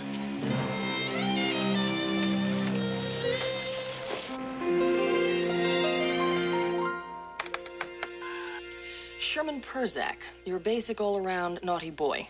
Why'd the man attack me and throw me off the bridge? Well, Houston, I think you were attacked by a transient who'd had too much wine to drink. From what I could tell, it has nothing to do with Adrian Harcum. Punch him up for me, would you? Listen, there has got to be a connection, CJ. What's he been up to? Well, he's had several articles written about him in journals dealing with psychic phenomena, based on an incident that happened about 3 years ago in the East, in New Jersey. It was a similar situation. A child was lost, and Harcum found the child in an abandoned refrigerator. Unfortunately, he was a little too late. The child was dead. I want to know what he's been up to and what he's doing now. Where are you going? I'm going to get some answers.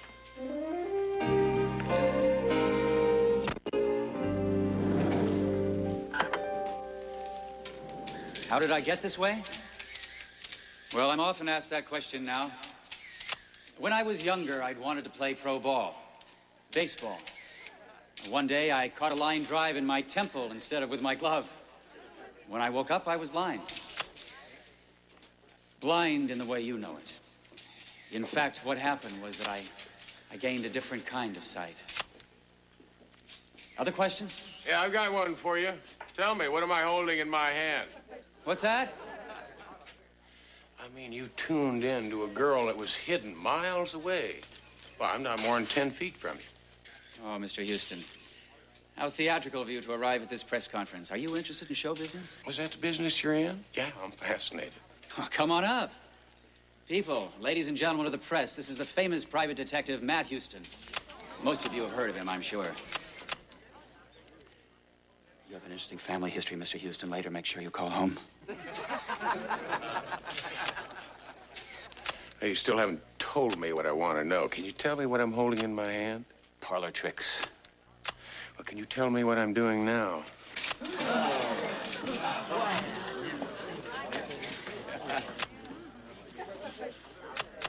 It's all right.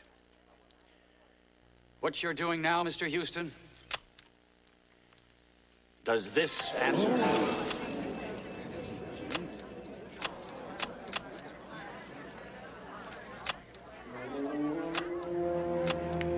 Now get him out of here.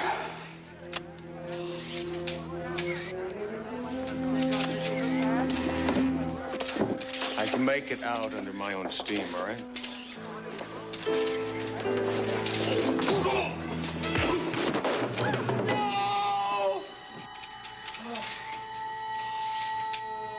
It's the boy. He wants the boy.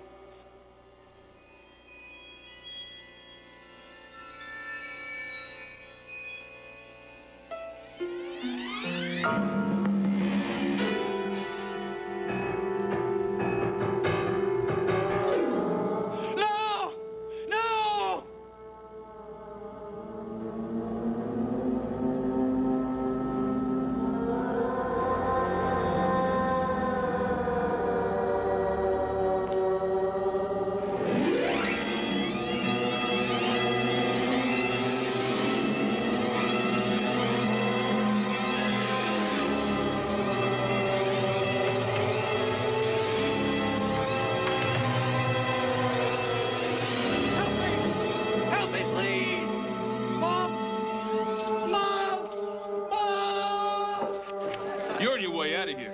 I have to talk to Harkham now. Why don't you just take care of your friend, huh?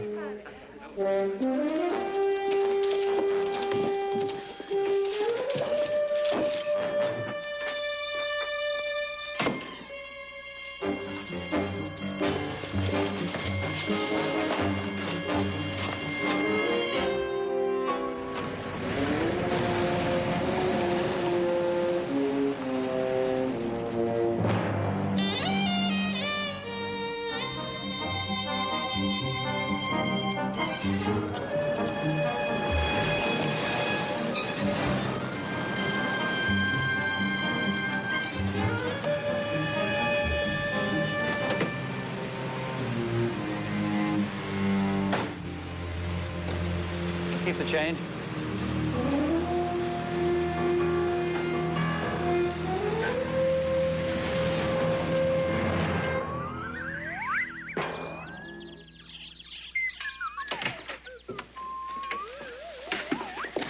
I phoned the parents. We're rolling. We've got a problem. By the name of Matt Houston. What about it? Well, the police are satisfied. They have enough on their minds. But Houston won't let go. And he's got you ID'd. What do I care? In a couple of days, I'll be in Mexico with $1 million. I'm saying we're not going to get the days unless you do something about Houston. Like kill him. Soon.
Take it easy. Take it easy.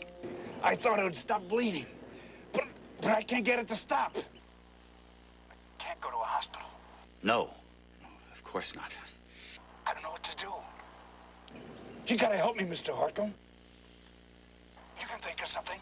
I know you can. Go to the ravine. Where we hid the boy. I'll meet you there.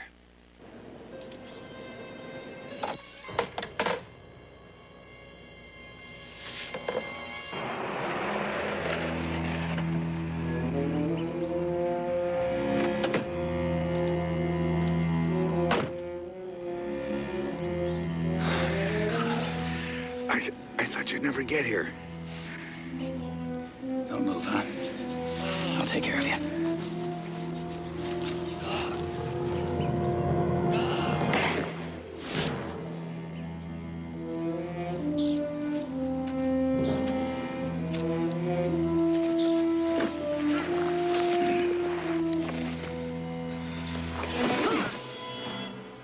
Why? Things didn't work out for you, Sherm. But they still will for me. I did everything you said. I'm sorry I didn't kill Houston. It's all right, Sherm. Just as long as the trail ends here. No!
I put both Perzak's parole records and Adrian Harcum's club dates together in Baby, and I came up with this. A bit of overlapping. Kansas, Philly, Trenton, New Jersey. New Jersey, now that's where Harcum got the first vibrations of a missing child, right? That's true, but don't jump to any conclusions. All it means is that they were in the same city at the same time. There are no matching clubs, and Perzak was a bouncer, which meant they could have met. CJ, they are in this together. I know they are. I just wish the hell I knew what they were in it for.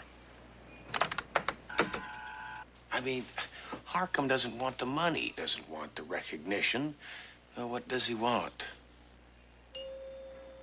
It's a little late for a visit, isn't it? Just got a call from the station. Headed there now. Thought you might want to be in on this. What happened, Hoyt? Well, it seems like all that psychic mumbo-jumbo Harcum was expounding at the club today wasn't mumbo-jumbo. There's been another kidnapping. The son of Mr. and Mrs. Harold Vanadam. Wait a minute, the Vanadams? The money Vanadams? The big payoff Vanadams. Harcum's going for the big marbles.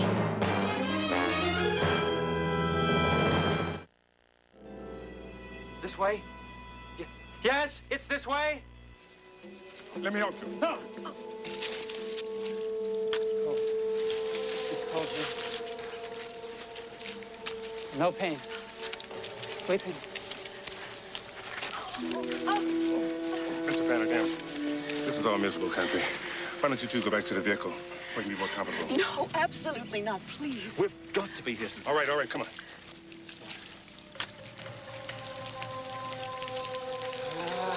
Here! Over here!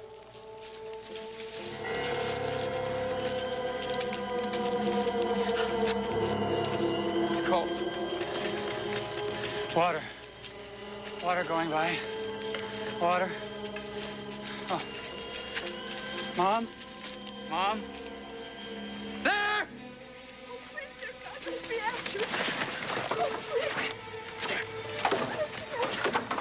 He's here! It's him!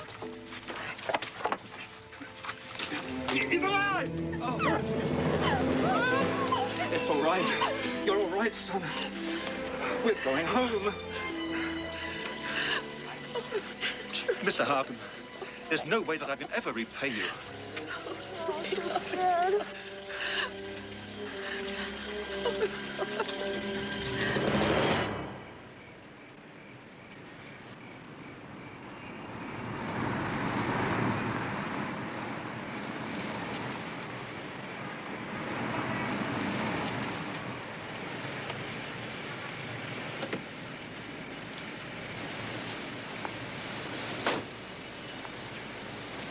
Thank you, Charles. And thank the Vanadams again for me, will you? Yes, sir.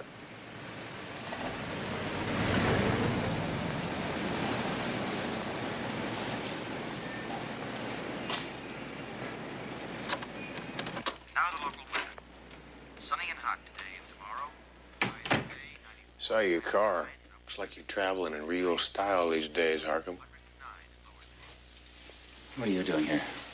I just thought I'd stop by and congratulate the winner. Is that alcohol I smell on your breath, Mr. Houston? Yes, it is. Yeah, it's your scotch. I hope you don't mind. Thought I'd make myself at home. Been watching your press coverage on television. You really put it all together, didn't you? Tell me something. How much did you get from the Vanadams? Oh, that's insulting. In fact, the Vanadams have been very generous. It's long been a dream of mine to create an institute for the study of psychic phenomena.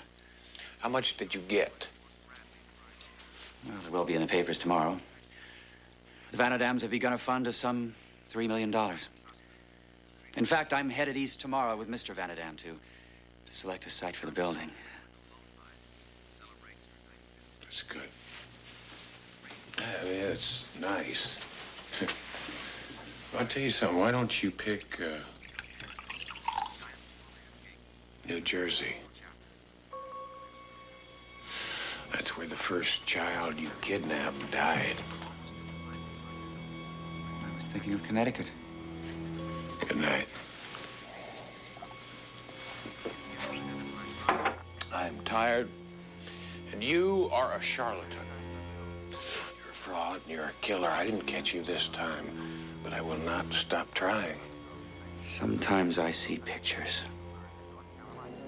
I see pictures of you, Houston, leaving this right here, dropping this matter. Is that a threat? I'm not sure. I don't interpret the images. Why don't you give it your best shot, huh?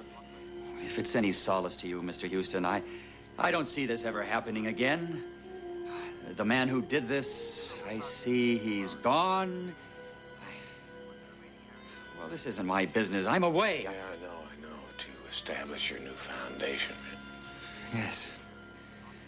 And there's some hope. I almost dare not say it. I might regain my sight. There's a doctor back east. I hope you do regain your sight. I really do. Because when you open your eyes, you're gonna see me. And I'm gonna nail you. Somehow, Mr. Houston, of all the possibilities, that's the one I just don't see happening.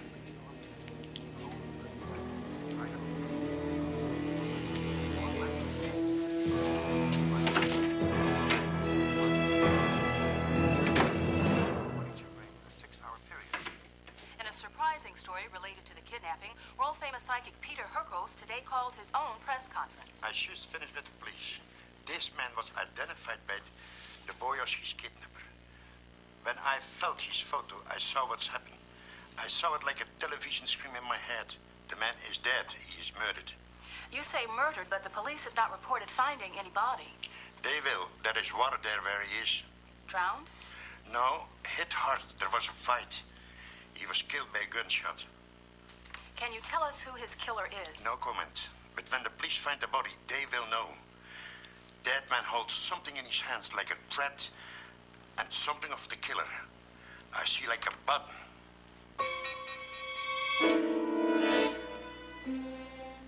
Newscast. Thank you, Mr. Herkos. Well, ladies and gentlemen, only time will tell if that prediction is right. If in fact kidnapper Persak has been murdered, if in fact he holds the key to his killer's identity.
See, said the blind man. How did you... I was just playing a little bluff, with a little help from a friend. Herkos, huh? The broadcast. It was all a charade. You found the button. Hold it. I'm seeing pictures. Yeah, pictures. Yeah, I see you, Harko. In jail.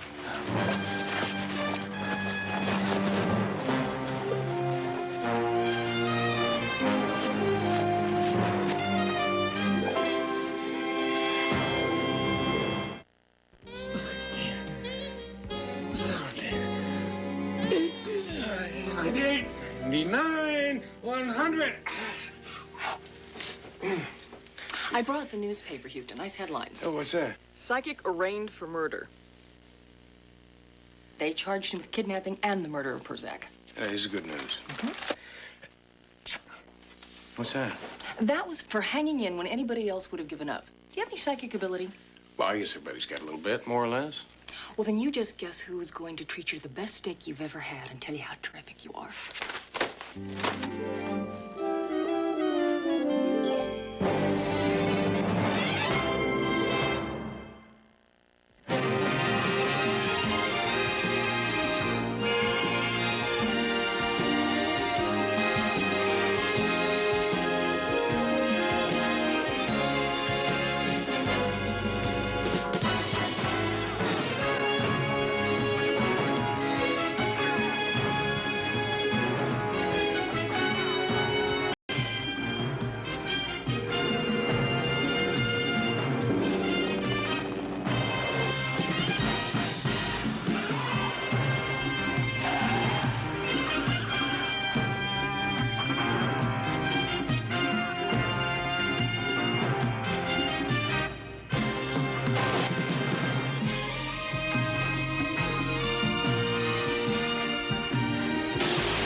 and gentlemen, welcome to the 20th Annual Sister Cities festivities.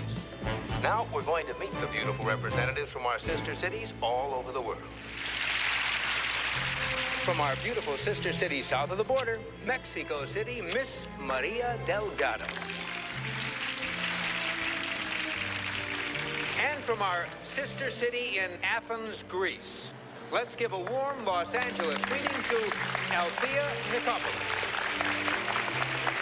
Archaeology and ballet are only two of her diversified interests. And now, from our sister city in Scotland, the city of Glasgow, say hello to Kelly Alexander. Kelly's hobbies are classical music, tennis, and rugby. Now, whether she watches or participates, Kelly hasn't said. My kind of duty. Your hormones are showing, Marlo. Fran Mueller. If our tip is correct, we'll have our hands full for the next 48 hours. So, stay alert. Michelle Carroll from our sister city in France, the city of Bordeaux. Michelle's family owns a small winery in the hills outside Bordeaux, and while she was raised on the rich red vintage of her homeland, she says she secretly prefers paler grapes from the Champagne region. What kind of a nut would want to kill one of these girls? Taiwan. You got the operative word. A nut. If you haven't noticed, the world is full of them these days. I'm going to check the perimeter security, all right?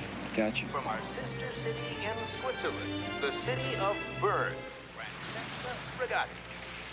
Francesca's been a ski enthusiast since she was old enough to walk. Her ambition, however, is to play a part in government, and she's currently studying political science at the University of Bern. Let's give her a warm welcome.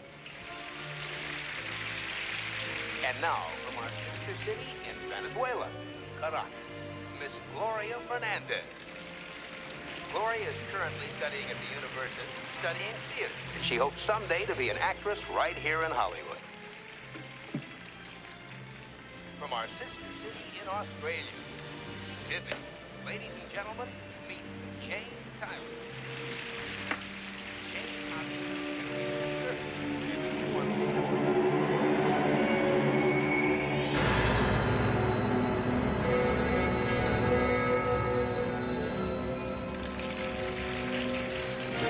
From our sister city of Dublin, please welcome Megan Conway.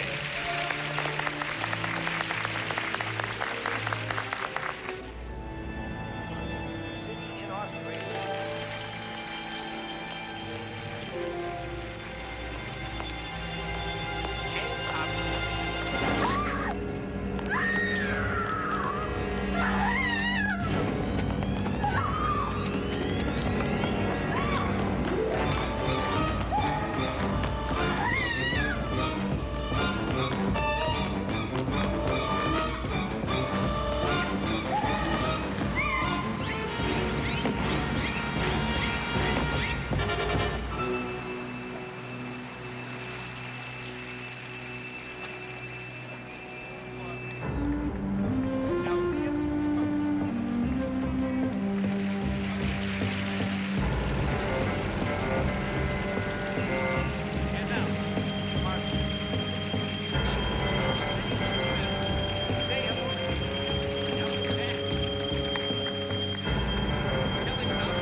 This is my wife.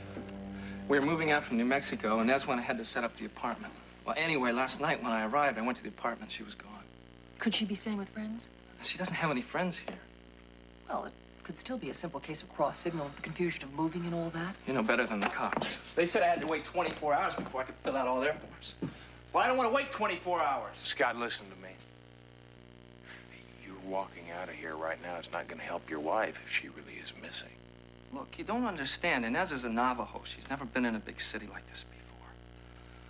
If something happened, she wouldn't know where to turn. Will you help me, please? The best we can, Scott. Now, you mentioned that you just got into town last night. Now, did you search the apartment for any indication where she might have gone? Well, No, I guess not. I was pretty upset and kind of tired. I drove straight through. I haven't slept for a couple days. Did you talk to the neighbors? No. No, like I said, I haven't had much time. Now, don't worry about it, all right? At least it's a place to start, but you're gonna have to show me where your place is. Why don't you wait for me out there? You check the hospitals, and you better check the morgue.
This is our apartment, Mr. Houston. I always forget which key it is. I'm gonna feel pretty foolish having hired you, Mr. Houston, if you find something like a note in Esla. Nothing foolish about caring for somebody and getting upset when they're missing. Well, as you can see, we haven't finished moving in yet. Listen, could your wife be staying with some relatives that you don't know about? No, no. All her people live on the Navajo reservation in Arizona. She doesn't know a single soul in the city. I don't believe it. What? This check.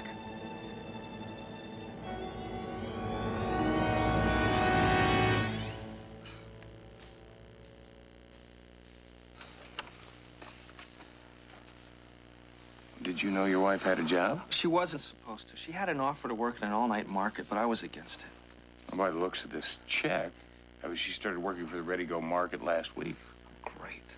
Well, I still didn't explain why she's missing. Come on, let's check it out.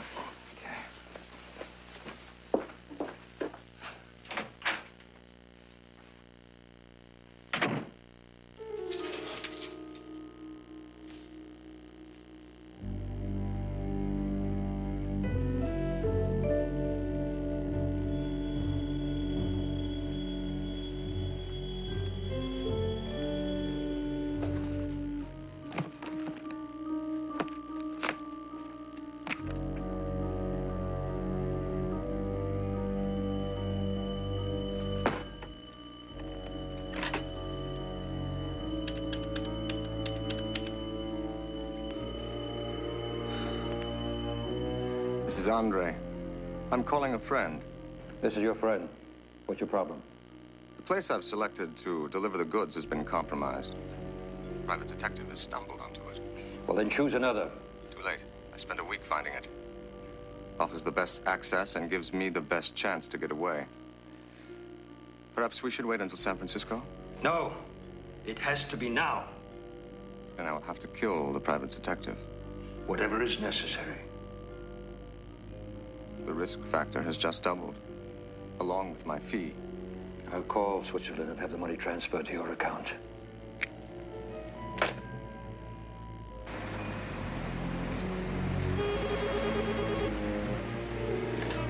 Houston. Houston, the morgue. They have a Jane Doe that fits the description of Inez Townsend. Meet us there, all right?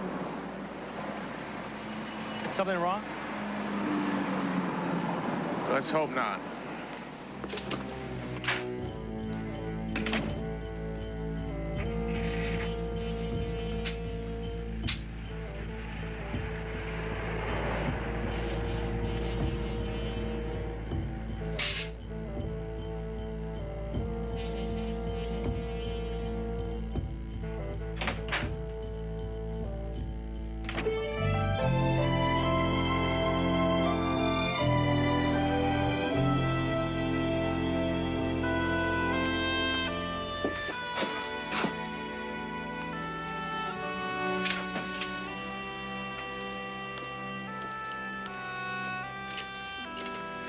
Why don't you take him back to the office?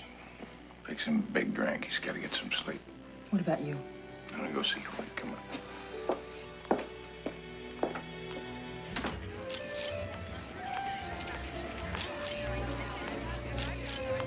Following the photo session this afternoon, of course, tonight we'll take a little break. Then tonight we'll have the President's Ball, big event. Tomorrow afternoon, final closing ceremonies.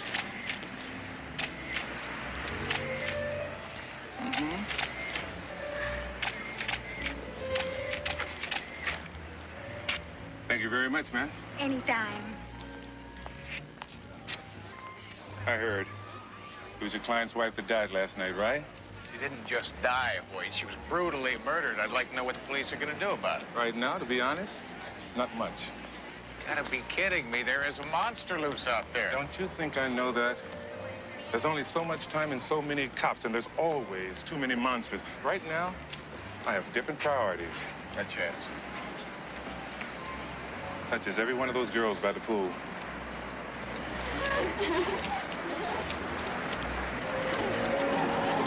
Let me bring you up to date. This is Sister City Week.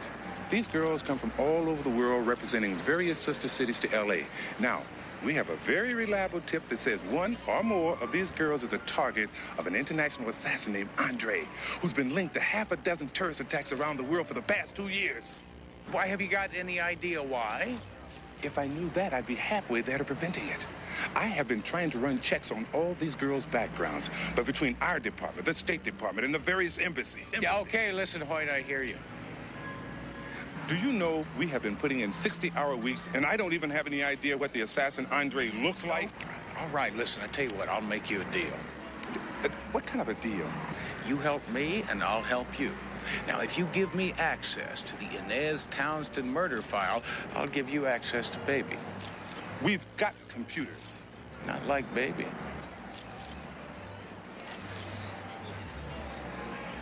You got a deal. There you go. Nice shirt.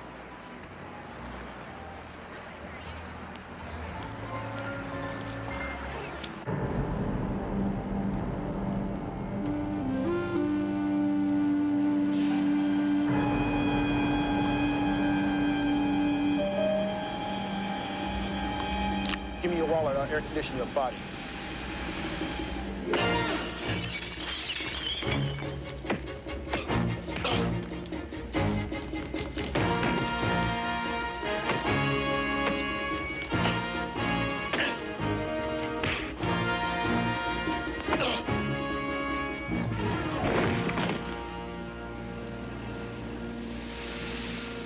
Well, at least the day wasn't a total loss.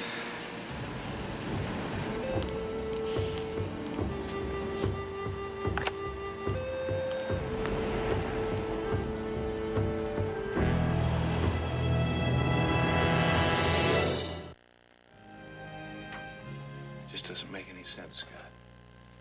Hey, your wife was killed in the alley right behind your apartment for no apparent reason, no motive.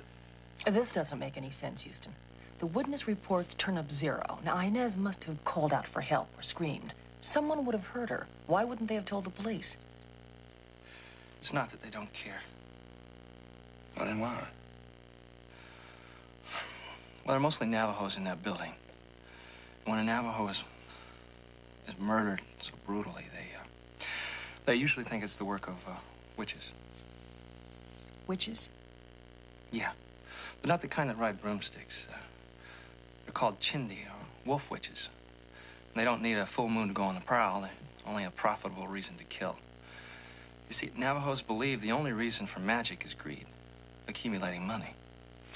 Yeah, my dad was into Indian lore. He told me that these witches, now they can appear as normal human beings, right?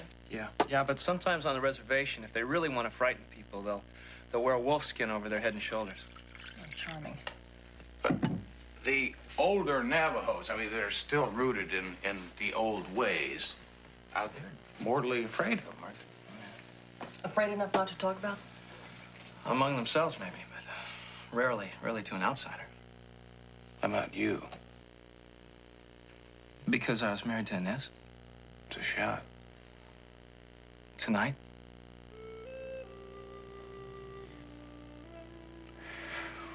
No, make it first thing in the morning. You look like you could use a good night's sleep. You can stay here, all right? Thanks.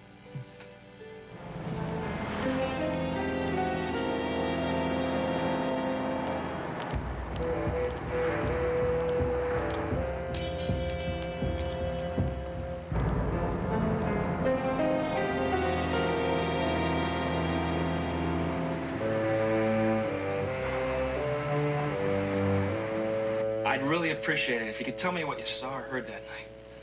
If you're afraid of witches, please talk to me.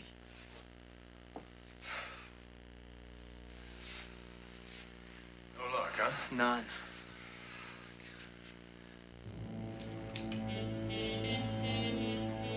Listen, why don't you go upstairs and try? I'll finish up down here. I'll be up in a minute. All right.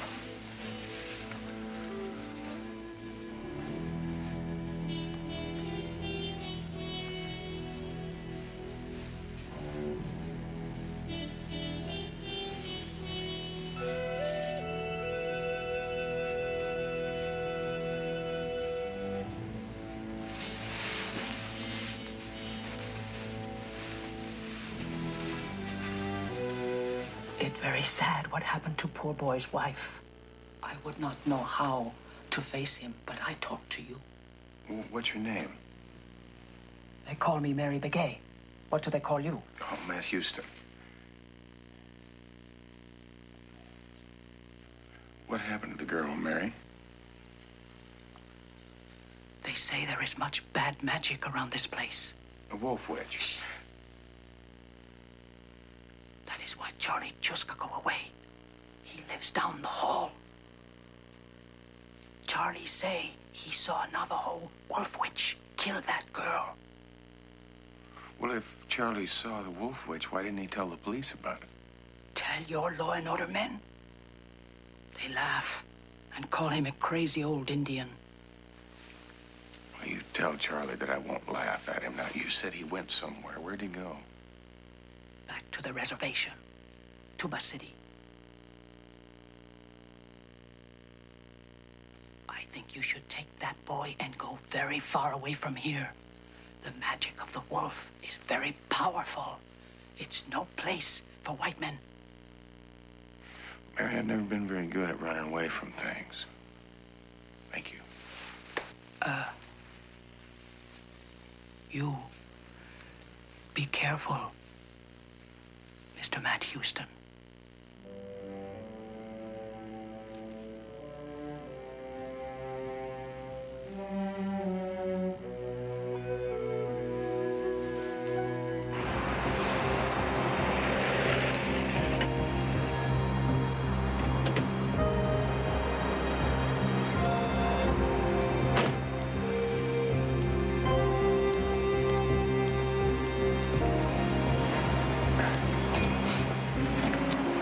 Listen, I was wondering, do you make deliveries?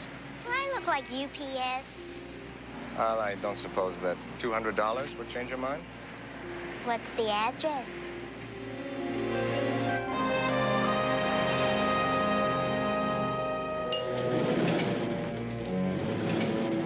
Delivery for Mr. Houston. I'll take it.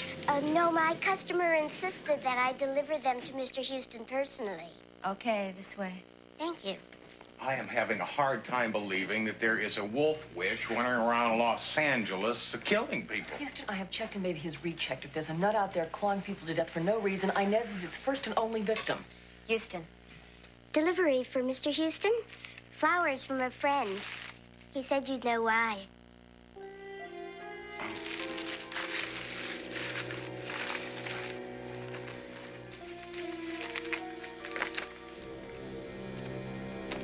Ooh, you got any more friends? Aren't you going to open it? No, go ahead. I'll tell you, it means one of two things. Inez is the first in a string of killings, or she was killed for a reason that we don't know about. No, I can't believe my wife would have done anything to make someone want to kill her. What? All the note says goodbye. Down.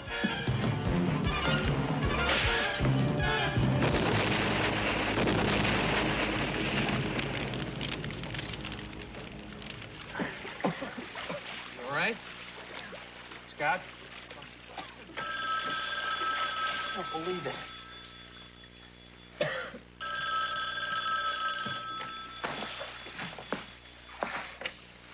Houston.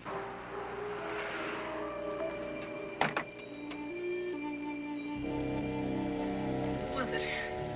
They hung up. We're gonna find out who's responsible for this before they try it again. How can I help?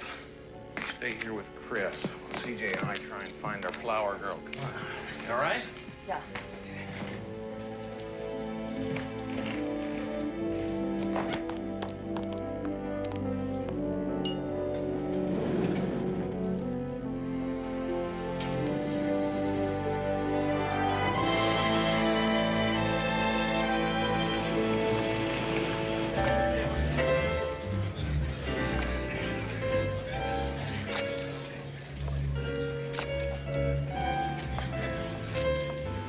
Yes, I am very glad to be here as representative of Athens. And I hope one year, very soon, all of you come to visit us in Greece.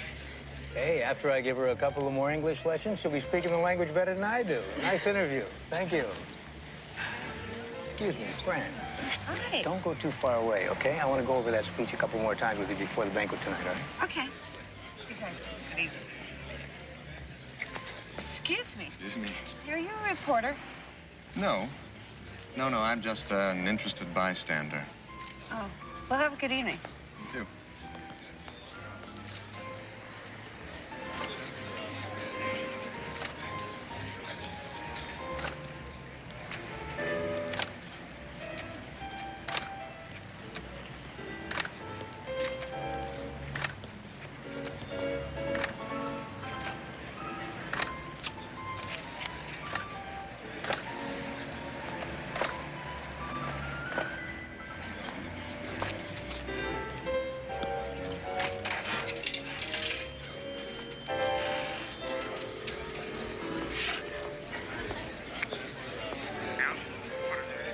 This is Andre. I'm calling a friend. This is your friend. I want to change the point of delivery. We've been through this before. Are you still having difficulty with that detective? No, you know my work is better than that. It's just that some of my customers have so many guests. Official guests. San Francisco would be infinitely easier. I told you before, that's out of the question.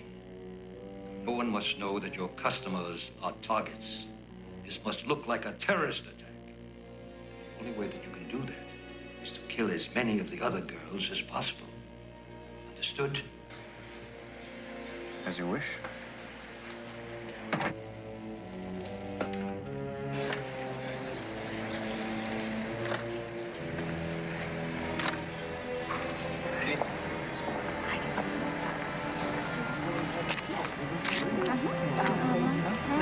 Hi, how are you? Good to see you again.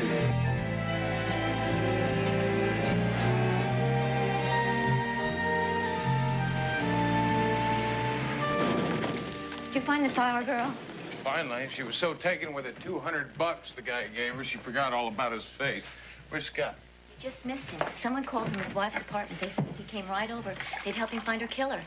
He rushed out. I couldn't stop him. You get a hold of Hoyt. I don't care how busy he is at the hotel. You tell him I need some backup at the apartment. Houston, this is an obvious setup. I know, that's why I need the backup.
Well, except for the pinstriping, not bad considering. I'd say you're still seaworthy. Yeah, well, somehow I thought seaworthy would feel a lot better than this, Doc. How's Scott? Those claws did quite a job on him, but he'll pull through. Look at you. What have you done yourself? If you weren't so busy, maybe you'd know. See you next car wreck, Houston. I'm not looking forward to it, Doc. Listen, I need a favor. Such as? The fellow who came after us tonight wanted to put us away. I'd like him to think that he at least partially succeeded. I'll take care of it. Officially, you and the Townsend boy are an intensive care unit until you let me know otherwise. Thank you. Look, if you just slow down on this until I'm done with the Sister City assignment, I can put in full time with your mad slasher. Appreciate the thought, Hoyt, but if I wait for you, I could be dead. Then why don't you lock yourself in your building and hire extra security? Bye, Hoyt. Say hello to the girls for me, would you?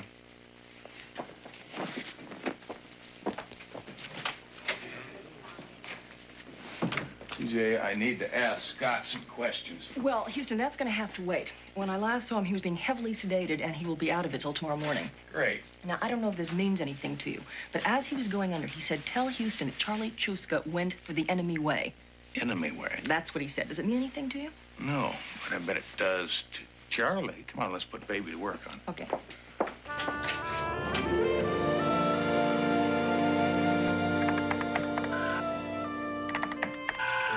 Ready for a little Navajo werewolf mythology? Absolutely. Go. Meet a Navajo wolf witch. That's what he looked like, all right, CJ, but what's it got to do with Charlie Chuska and the enemy way? How about a whole lot to do with it? This is an enemy way ceremony. It's a ritual in which a Navajo sings chants, prays, in order to purge himself of the evil he might receive from seeing a wolf witch. Yeah, Charlie saw the wolf.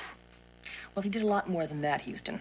According to Baby, you can't have an enemy way ceremony unless you possess some personal article belonging to the wolf witch. Like what? Like anything. We're gonna need some help finding Charlie Chuska. Houston! Houston! It's 3 o'clock in the morning. I have not slept in 2 days. I have my whole force out looking for an international assassin.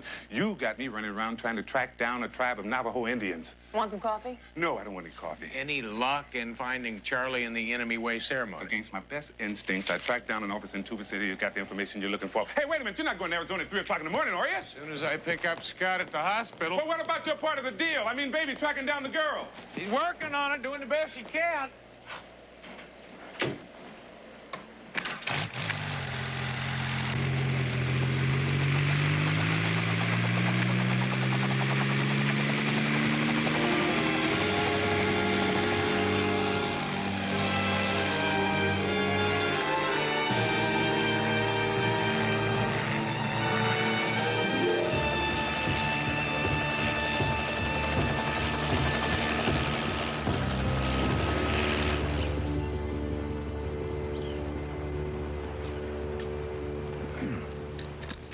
Yoane hana, yo, yoane, yoane hana, yo, yoane, yoane hana, yo, yoane, yoane hana, yo, yoane, yoane hana, yo. They call that one a singer. The one he's chanting over must be Charlie Chuska.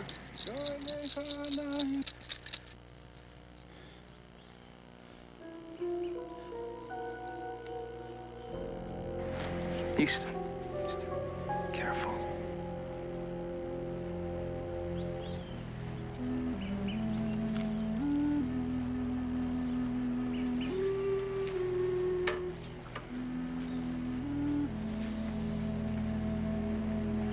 Charlie Chuska.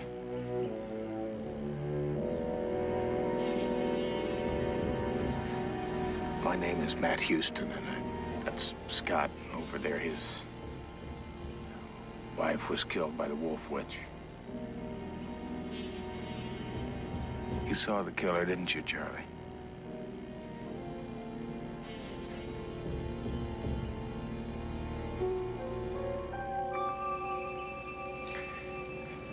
Is that the personal article that you found of the killers? Do you know his name? Charlie, I need that flashlight. If I give it to you, I cannot purge my spirit of evil.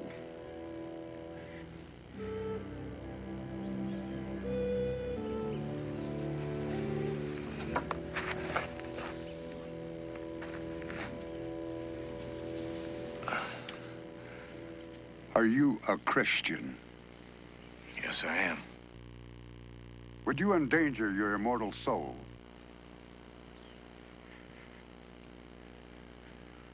Charlie, don't you understand? Now, I can stop the Wolf Witch from killing others, but I need that flashlight to do it. Please, I'll get it back to you as soon as I can.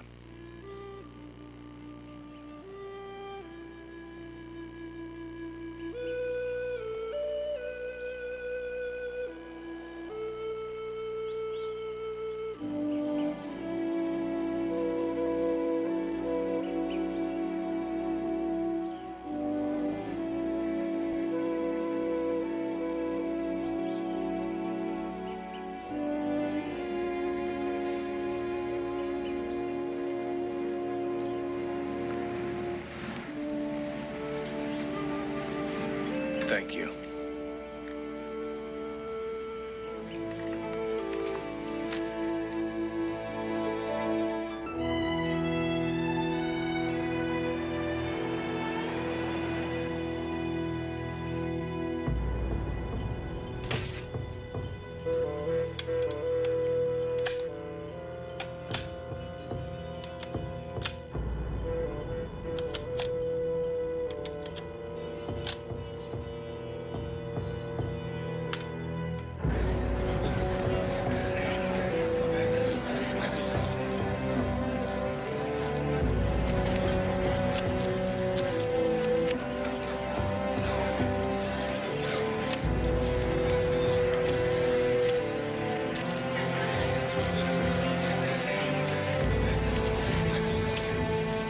Staying awake, Marlo?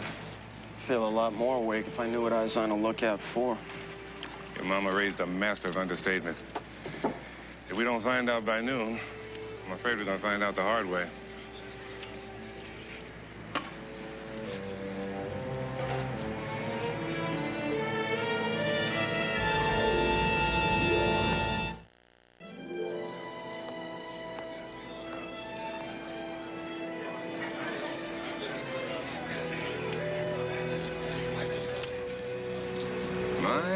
My, what pretty eyes you have.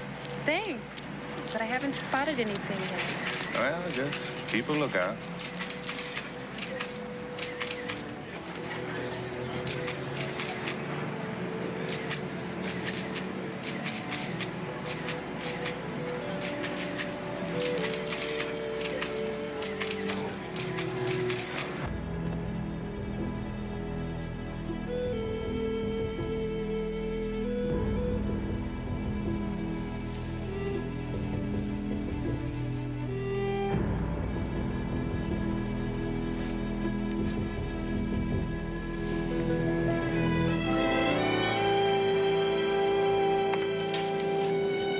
that information into baby? I sure did. Fingerprints from the flashlight. One set belonged to Charlie Chuska.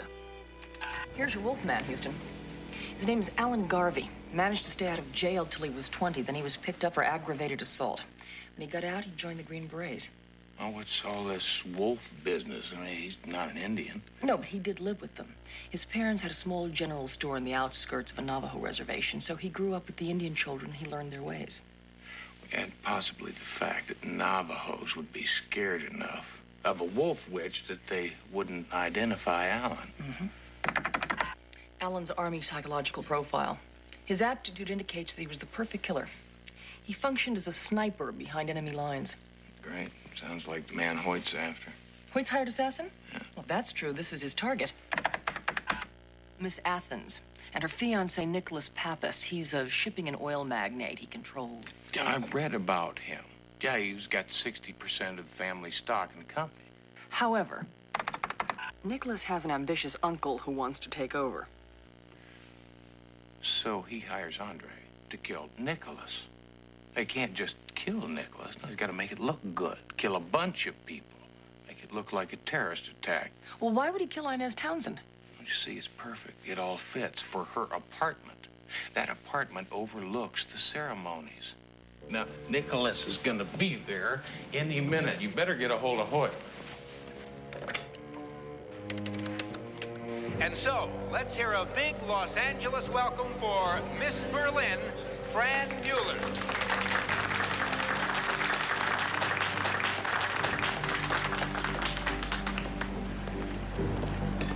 That's it for now, folks. We're going to take a short break.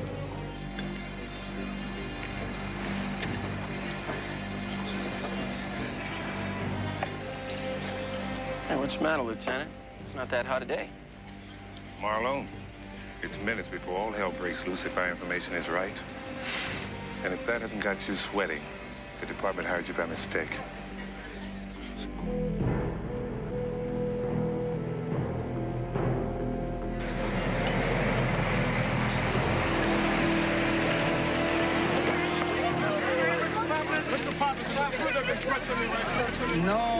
No, those are just rumors. I'm just happy to be here with my fiancée, Miss Athens. Thank you.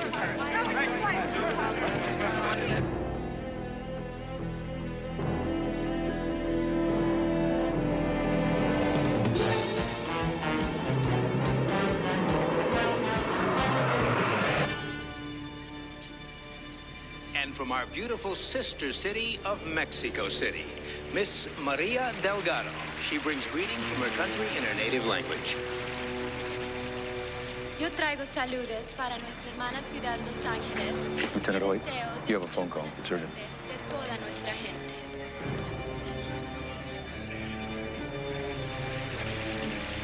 And from the sister city of Athens, Greece, the cradle of Western civilization, Miss Althea Nikopoulos. And her escort, one of the leading citizens of Greece, her fiancé, Nicholas Pappas.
souvenirs, huh?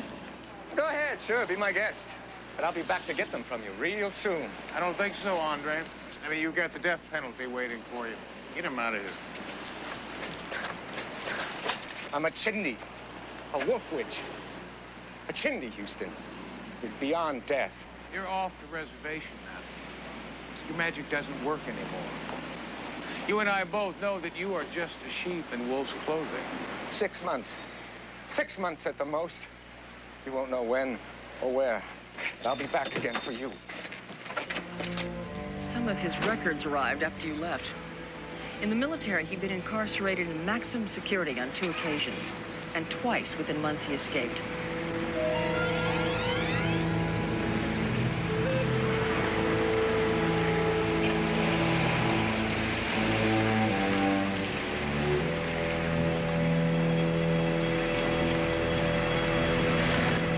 I'll be waiting for him.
Utah Sheriff's Department can arrange for his transfer to a local cell. They finally caught that maniac who slaughtered those kids.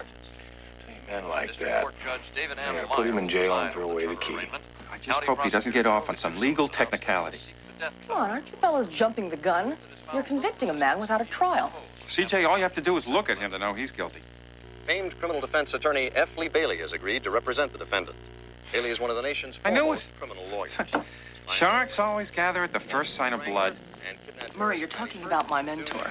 He hired me right out of college. Taught me more in 6 months about criminal procedure than the entire time I was in law school. Mostly because you were an excellent student. I had to be good. I needed a job. How'd you like another one? Another job? Mm-hmm. F. Lee Bailey, Matt Houston.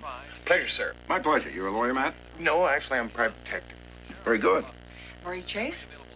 Relax, Murray. We sharks only feed when we're hungry, and I just had dinner.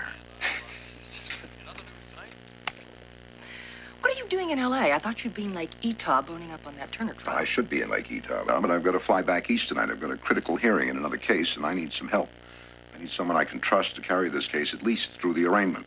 After all, apart from your tendency to smile a little too much, you're the brightest clerk I ever had.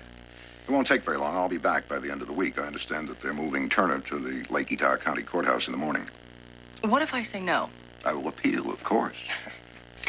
I believe that the man is not going to give up until he wins, CJ. I think you're right, so if you'll excuse me, why don't we talk about this in my office? And by the way, I have to warn you, I haven't dealt with criminal law since we worked together. Just corporate litigation, that's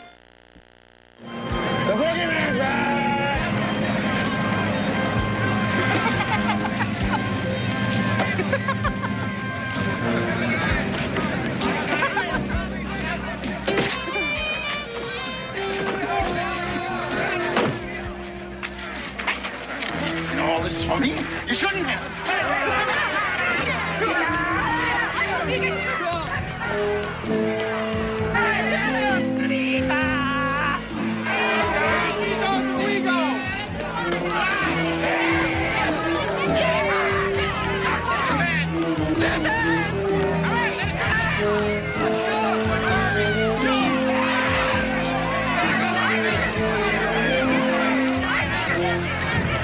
This criminal, this butcher, he's got to pay for his crimes.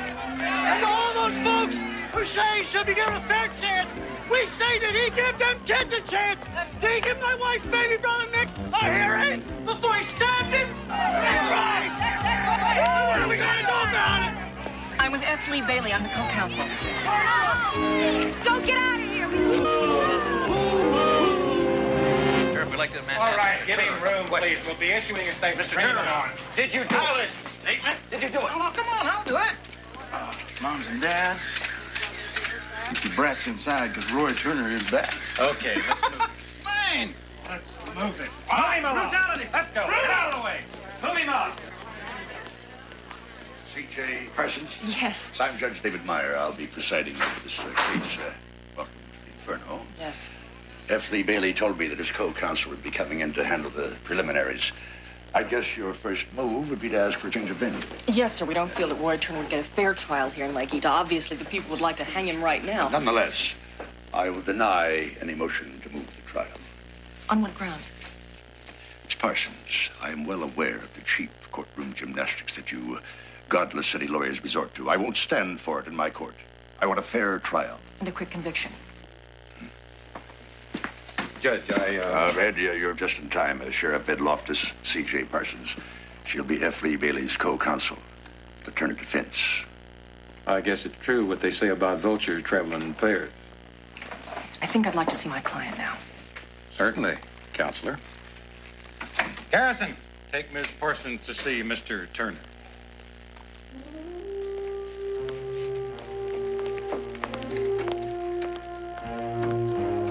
I hear she hadn't handled many criminal cases. That's good. Don't count on it, Sheriff. F. Lee Bailey only works the best.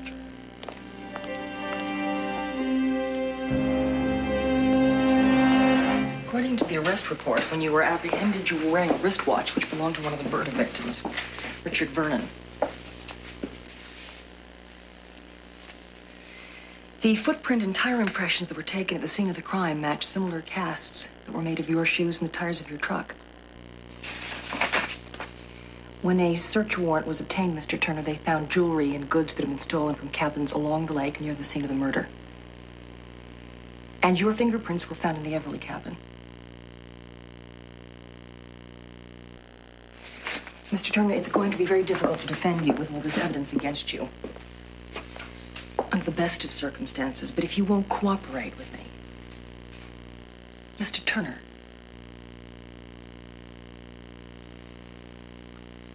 Who's afraid of the big bad wolf? Bad wolf. The big bad wolf.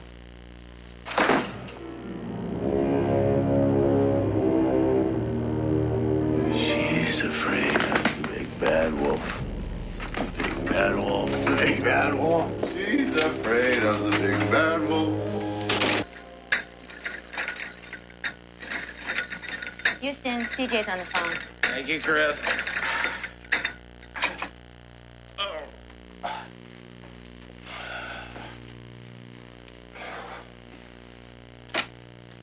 Oh, CJ, how's it going? Well, aside from the fact that the town and my client would both prefer that I not be here, I guess I don't have any complaints. Well, you don't sound very confident. Pre-trial jitters, Houston. Of course, it would probably be a lot worse if I didn't have them. But I will be glad when F. Lee gets here to take some of the pressure off. How are things on your end? Well, everything's fine, I guess. Liz, are you sure you don't want me to come up there and give you a hand? Not unless you know something about criminal law that I don't.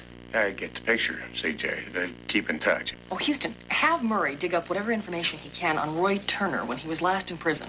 Will do. Okay, bye-bye.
Something wrong?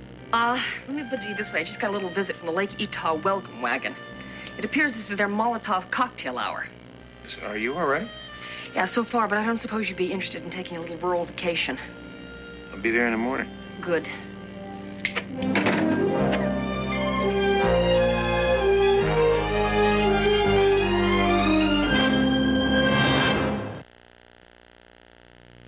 Miss Parsons.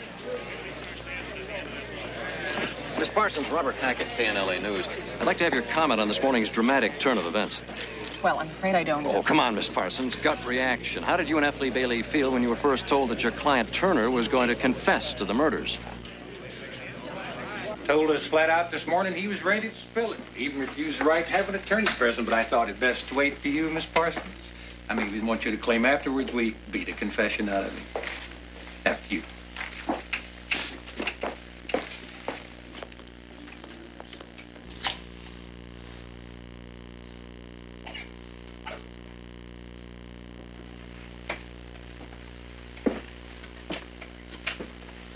Let's start with Mick Everett.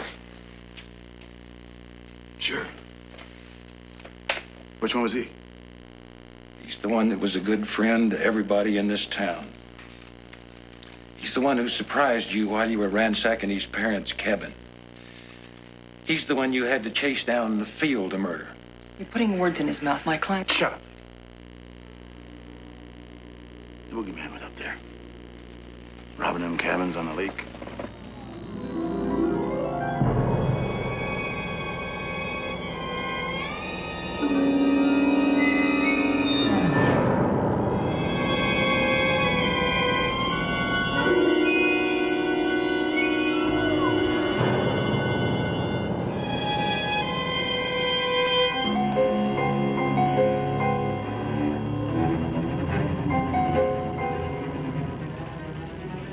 And the kid, he come in before I could finish, so I hid.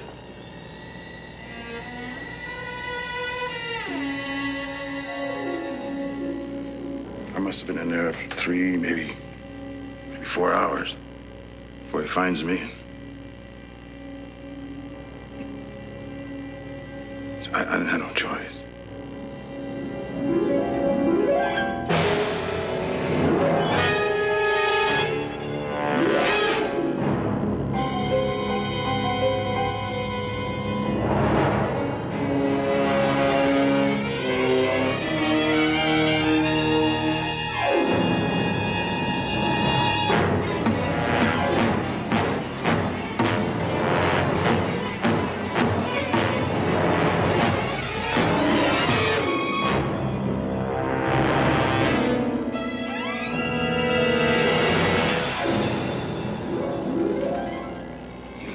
You killed Mick.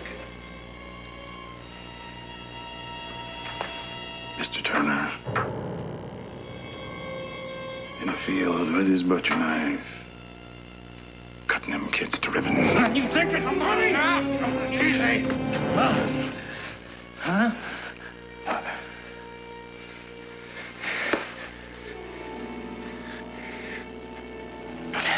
What about the other 3? They saw me. So Mr. Turner didn't have no choice.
What anybody believes anymore, Turner. You're as good as convicted. You're gonna have to excuse me. No, I gotta get out of here. See, no, ladies and gents, I am a murder machine. When Mr. Bailey gets in, please tell him I called. It's important. Yes, he has the number. Thank you. He's still in court. You okay? No, I'm not okay, Houston. Bailey said to come here and just get through the arraignment. Now I have to tell him that his client has made a full confession. And the worst part of it is, I don't even care. Because Roy Turner is a monster. Just take it easy, CJ. Now, I ran into Murray outside. He brought along Turner's prison record. I'd hold off on telling F. Lee Bailey it's over, as it seems that your monster may be innocent.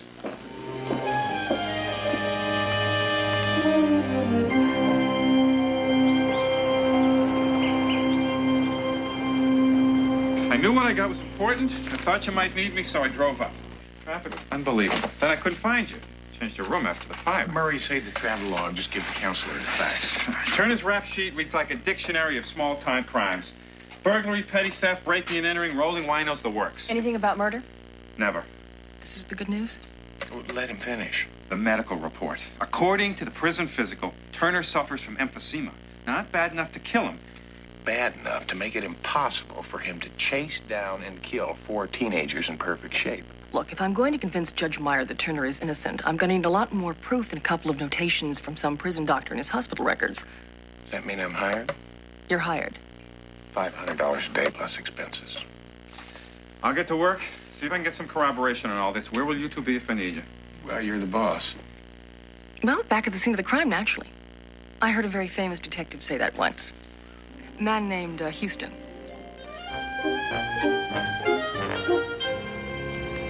Vic Everly's body was found 50 yards from the cabin. Now, the girls' bodies were found 60 yards from there. Now, Richard Vernon's body was found 40 yards in the opposite direction at the edge of the lake. Which means he would have had to sprint 150 yards during the course of the murders. That's right. Still have enough strength to overpower each of his victims, CJ. Now, a man with emphysema couldn't possibly do that. He's lying to it. Maybe, Houston, but what I'm telling you is that's not going to stand up in court. Especially with Turner's confession. It's not enough. Now, we'll just have to find a real killer then, won't we? Unless he finds us first. Another welcoming committee? I don't think we want to stick around to find out. No, not at all. Why don't you run back to the car? Yeah. Going somewhere, lawyer?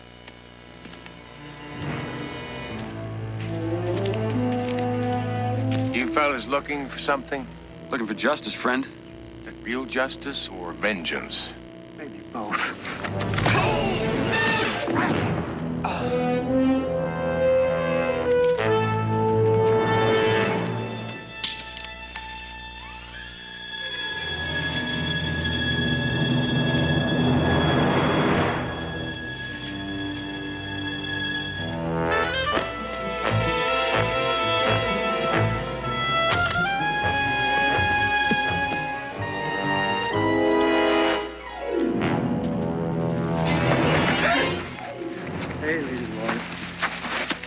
What do you want?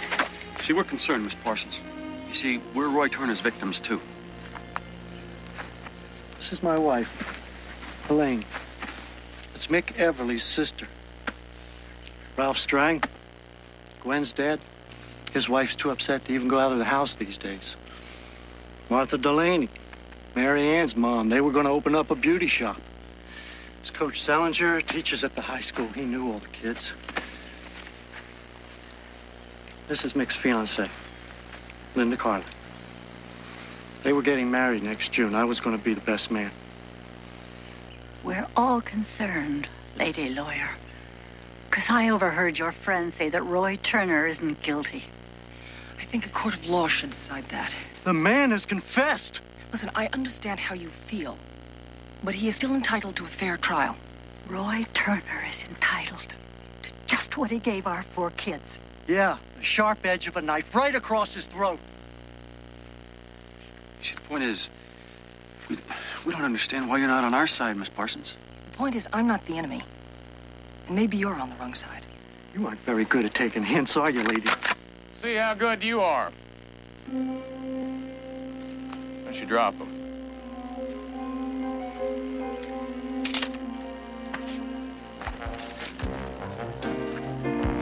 CJ, I hate to drag you away from the party. No problem.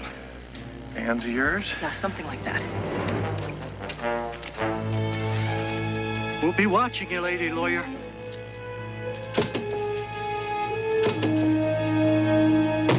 We'll be watching you.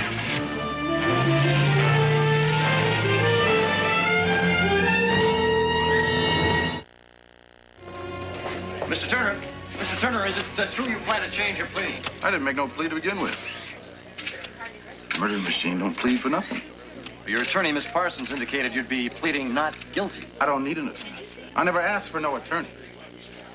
You see, I'm guilty. I'm just guilty of sin. All right, let's move him along. And there you have it. Hey, how about my good side here, huh? You like that? Sweetheart, you and that red. Later on, maybe you and I. A couple of wallet signs over here? How about a couple of 8x10s? How about one with me and the sheriff over here?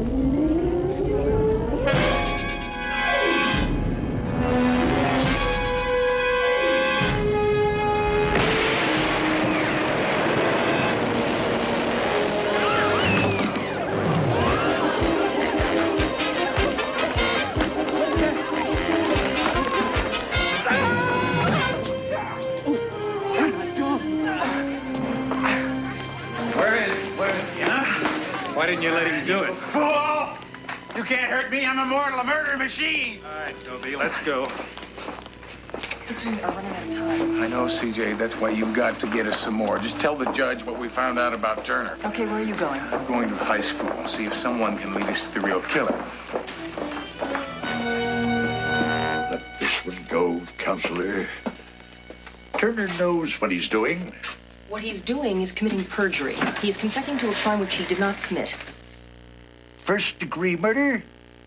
I find that hard to believe. Well, I beg to differ with you, sir. All you have to do is look at the front page of a newspaper to realize that this man is no longer just a two-bit thief. He's celebrity of the week. He's loving every single minute of it. It's feeding that egomania of his that made him confess to these crimes. That's a Lulu. I'm way ahead of you, Parsons. You're not getting away with trying to build an insanity plea, not in my court. Judge Meyer, if you will listen to me for just a moment. We don't believe Roy Turner was capable of committing these murders. Oh, well, who'd you have in mind for the killer? Someone without emphysema. Someone who was big and strong enough to subdue not just a high school athlete, but 3 of the young people after that. Now, I think the first part of the sheriff's report is right. Turner is a thief. He was robbing cabins. Mick interrupted him.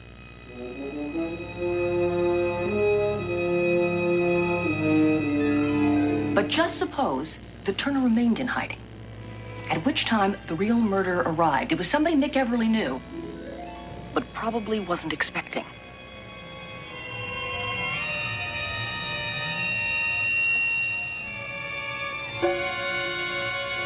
Turner was still hiding in the closet when Mick and the intruder started fighting. Probably heard everything.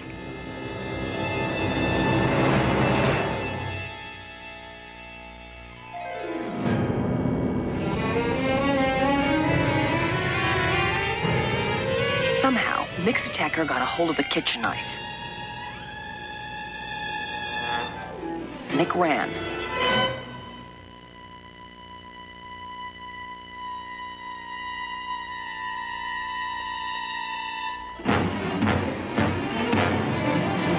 The intruder caught him, killed him, then saw that the other kids were witnesses, and they were too stunned to run away, probably because they knew the intruder too.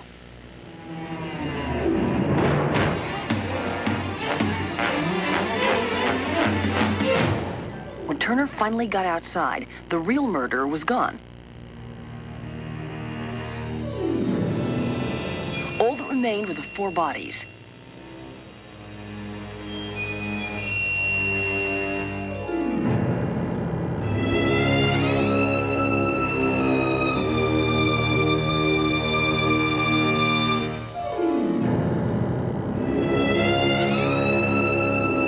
Of course he took the watch. No two-bit thief would pass that up.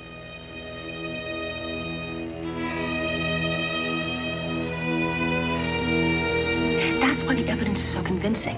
But you see, he didn't decide to take credit for these killings until much later, on a whim. Pretty picture. Unless you can give me proof that your client is lying, the guilty plea stands.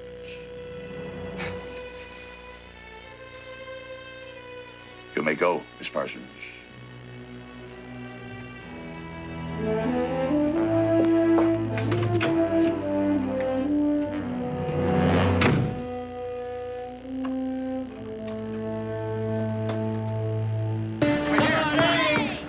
Pick up the ball and you're going.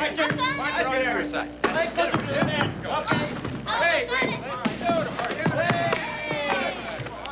Okay, attaboy. Okay, hey, boy, let's go over here. All right, take 5. B-team, layups. Tommy? Pretty fancy shooting out there. Thanks. Understand you're the new team center. That's right. You probably knew Mick Everly.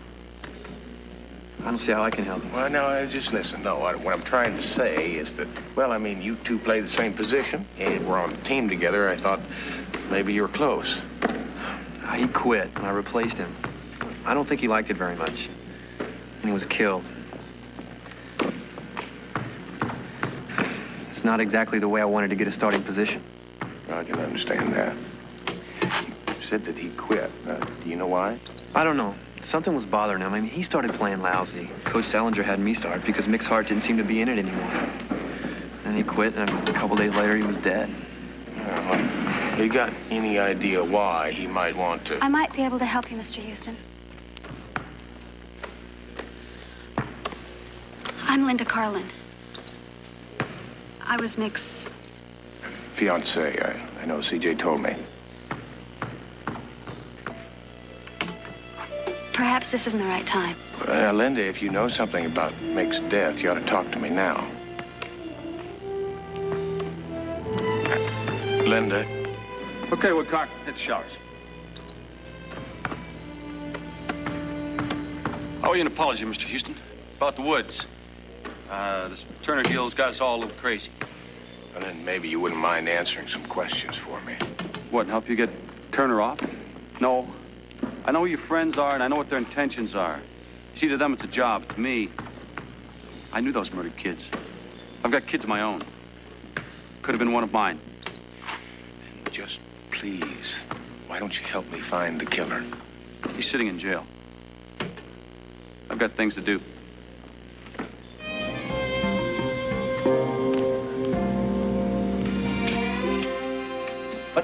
Houston, I've tapped into baby CPU. Takes just a couple of seconds longer, but we're getting full processing capabilities and volumes of information. Which is? Essentially nothing, Houston. Toby King. His attack on Turner is the only crime he's even remotely associated with. The man doesn't even have a parking ticket. Oh, what about our local sheriff? Sheriff Edward Loftus. He was born in Lake Eutaw, never left. This is his third term as sheriff, and his police record is clean as a whistle. Oh, well, Coach Salinger. Now, what about him? Now, he knew all those kids. You're wrong as can be with that one, Houston. Jack Salinger looks as clean as the pure-driven snow. High school and college All-American, PhD in physical education. Cut him open, he'd probably bleed apple pie. Looks like a washout. I'm afraid it's 3 strikes and out, big guy.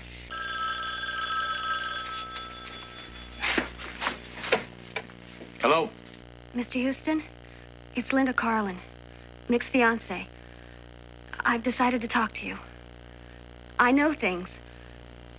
Something you said today in the gym got me thinking about Mick and who might have really killed him. Oh, well, Linda, who is it?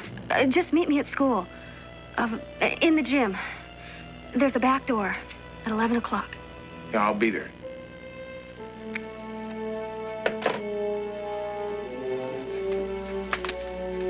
It looks like our case is just broken wide open.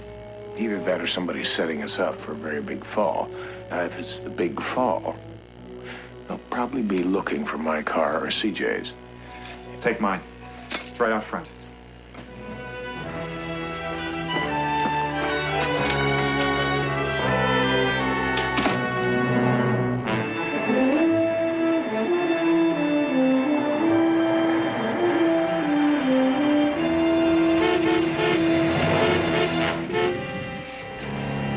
What is this all about? I don't know, CJ, but I don't want to stick around to find out.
get out of here.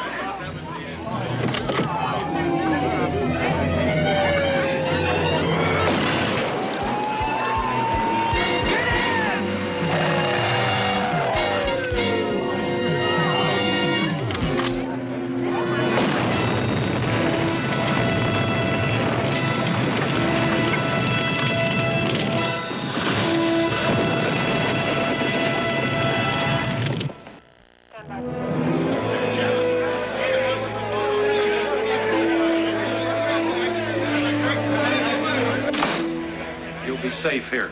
And totally useless. There's a girl named Linda Carlin who's waiting for us. She can prove everything we've been trying to tell you.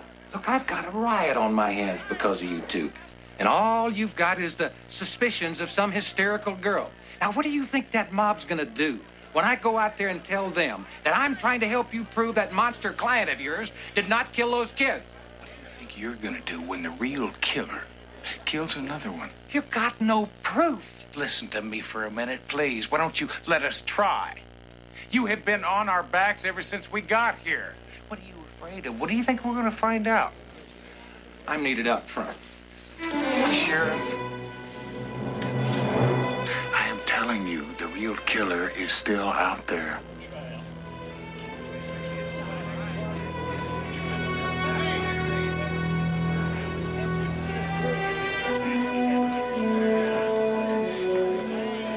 Keys to my car. If anything goes wrong, I'll swear you stole it. Thank you.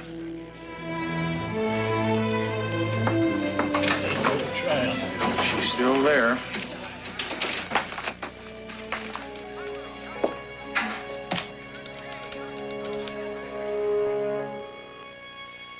Hello, Miss Carlin. Yes?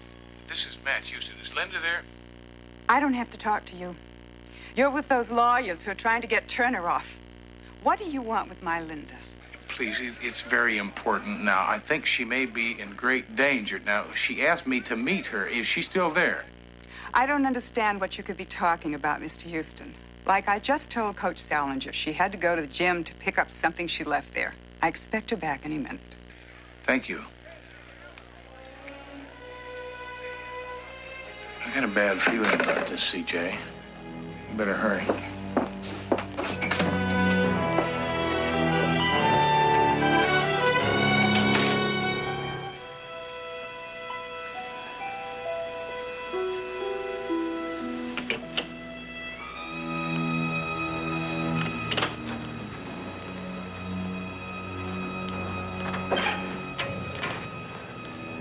Mr. Houston?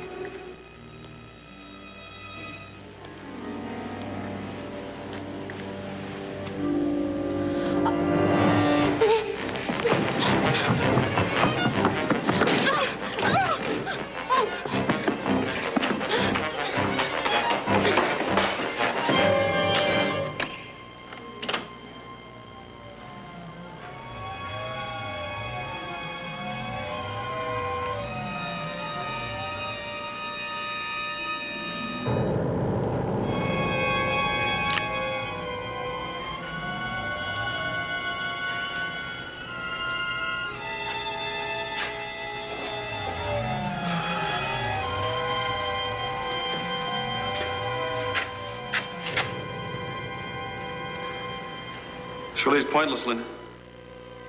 I know you're in here. Talk to me.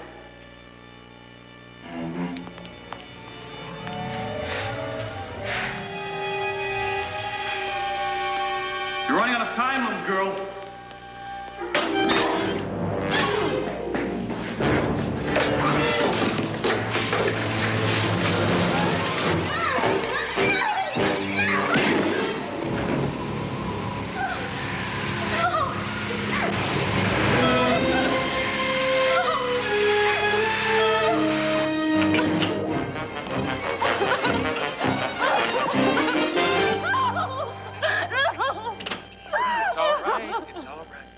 Coach Salinger. He's dead. It's all right. He killed Mick and the others, didn't he? Why, Linda? Because of me. just happened once. Mick asked me to go over to the coach's house to pick up a playbook.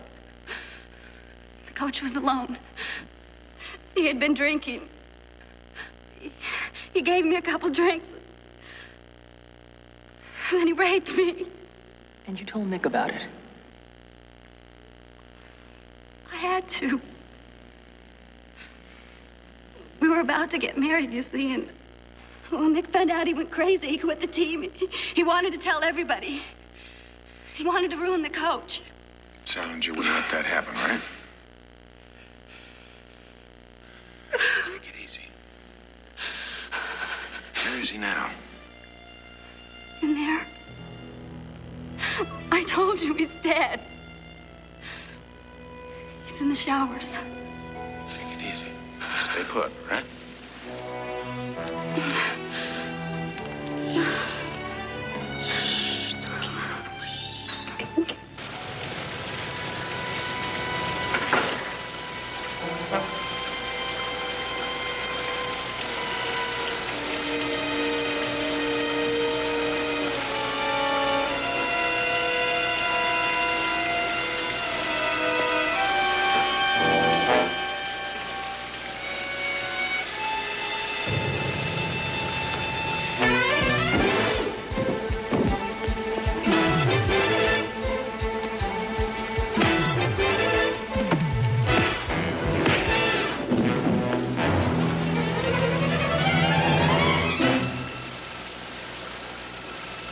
How are you going to explain this one away, huh? Turner's in jail. Nobody left on the outside to confess to your handiwork. Look, I didn't mean to kill him. I just want to talk to Mick. Make him understand. I don't know what happened. Look, I've got a wife and kids. You also killed 4 kids.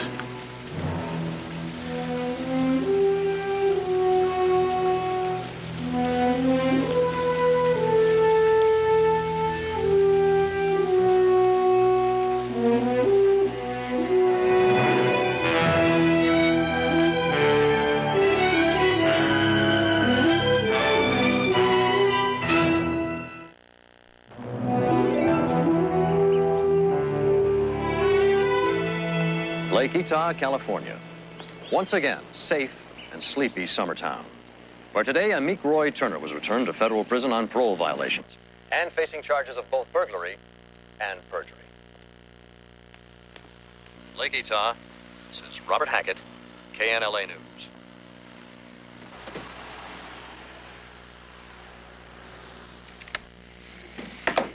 Glad that one's behind us, CJ.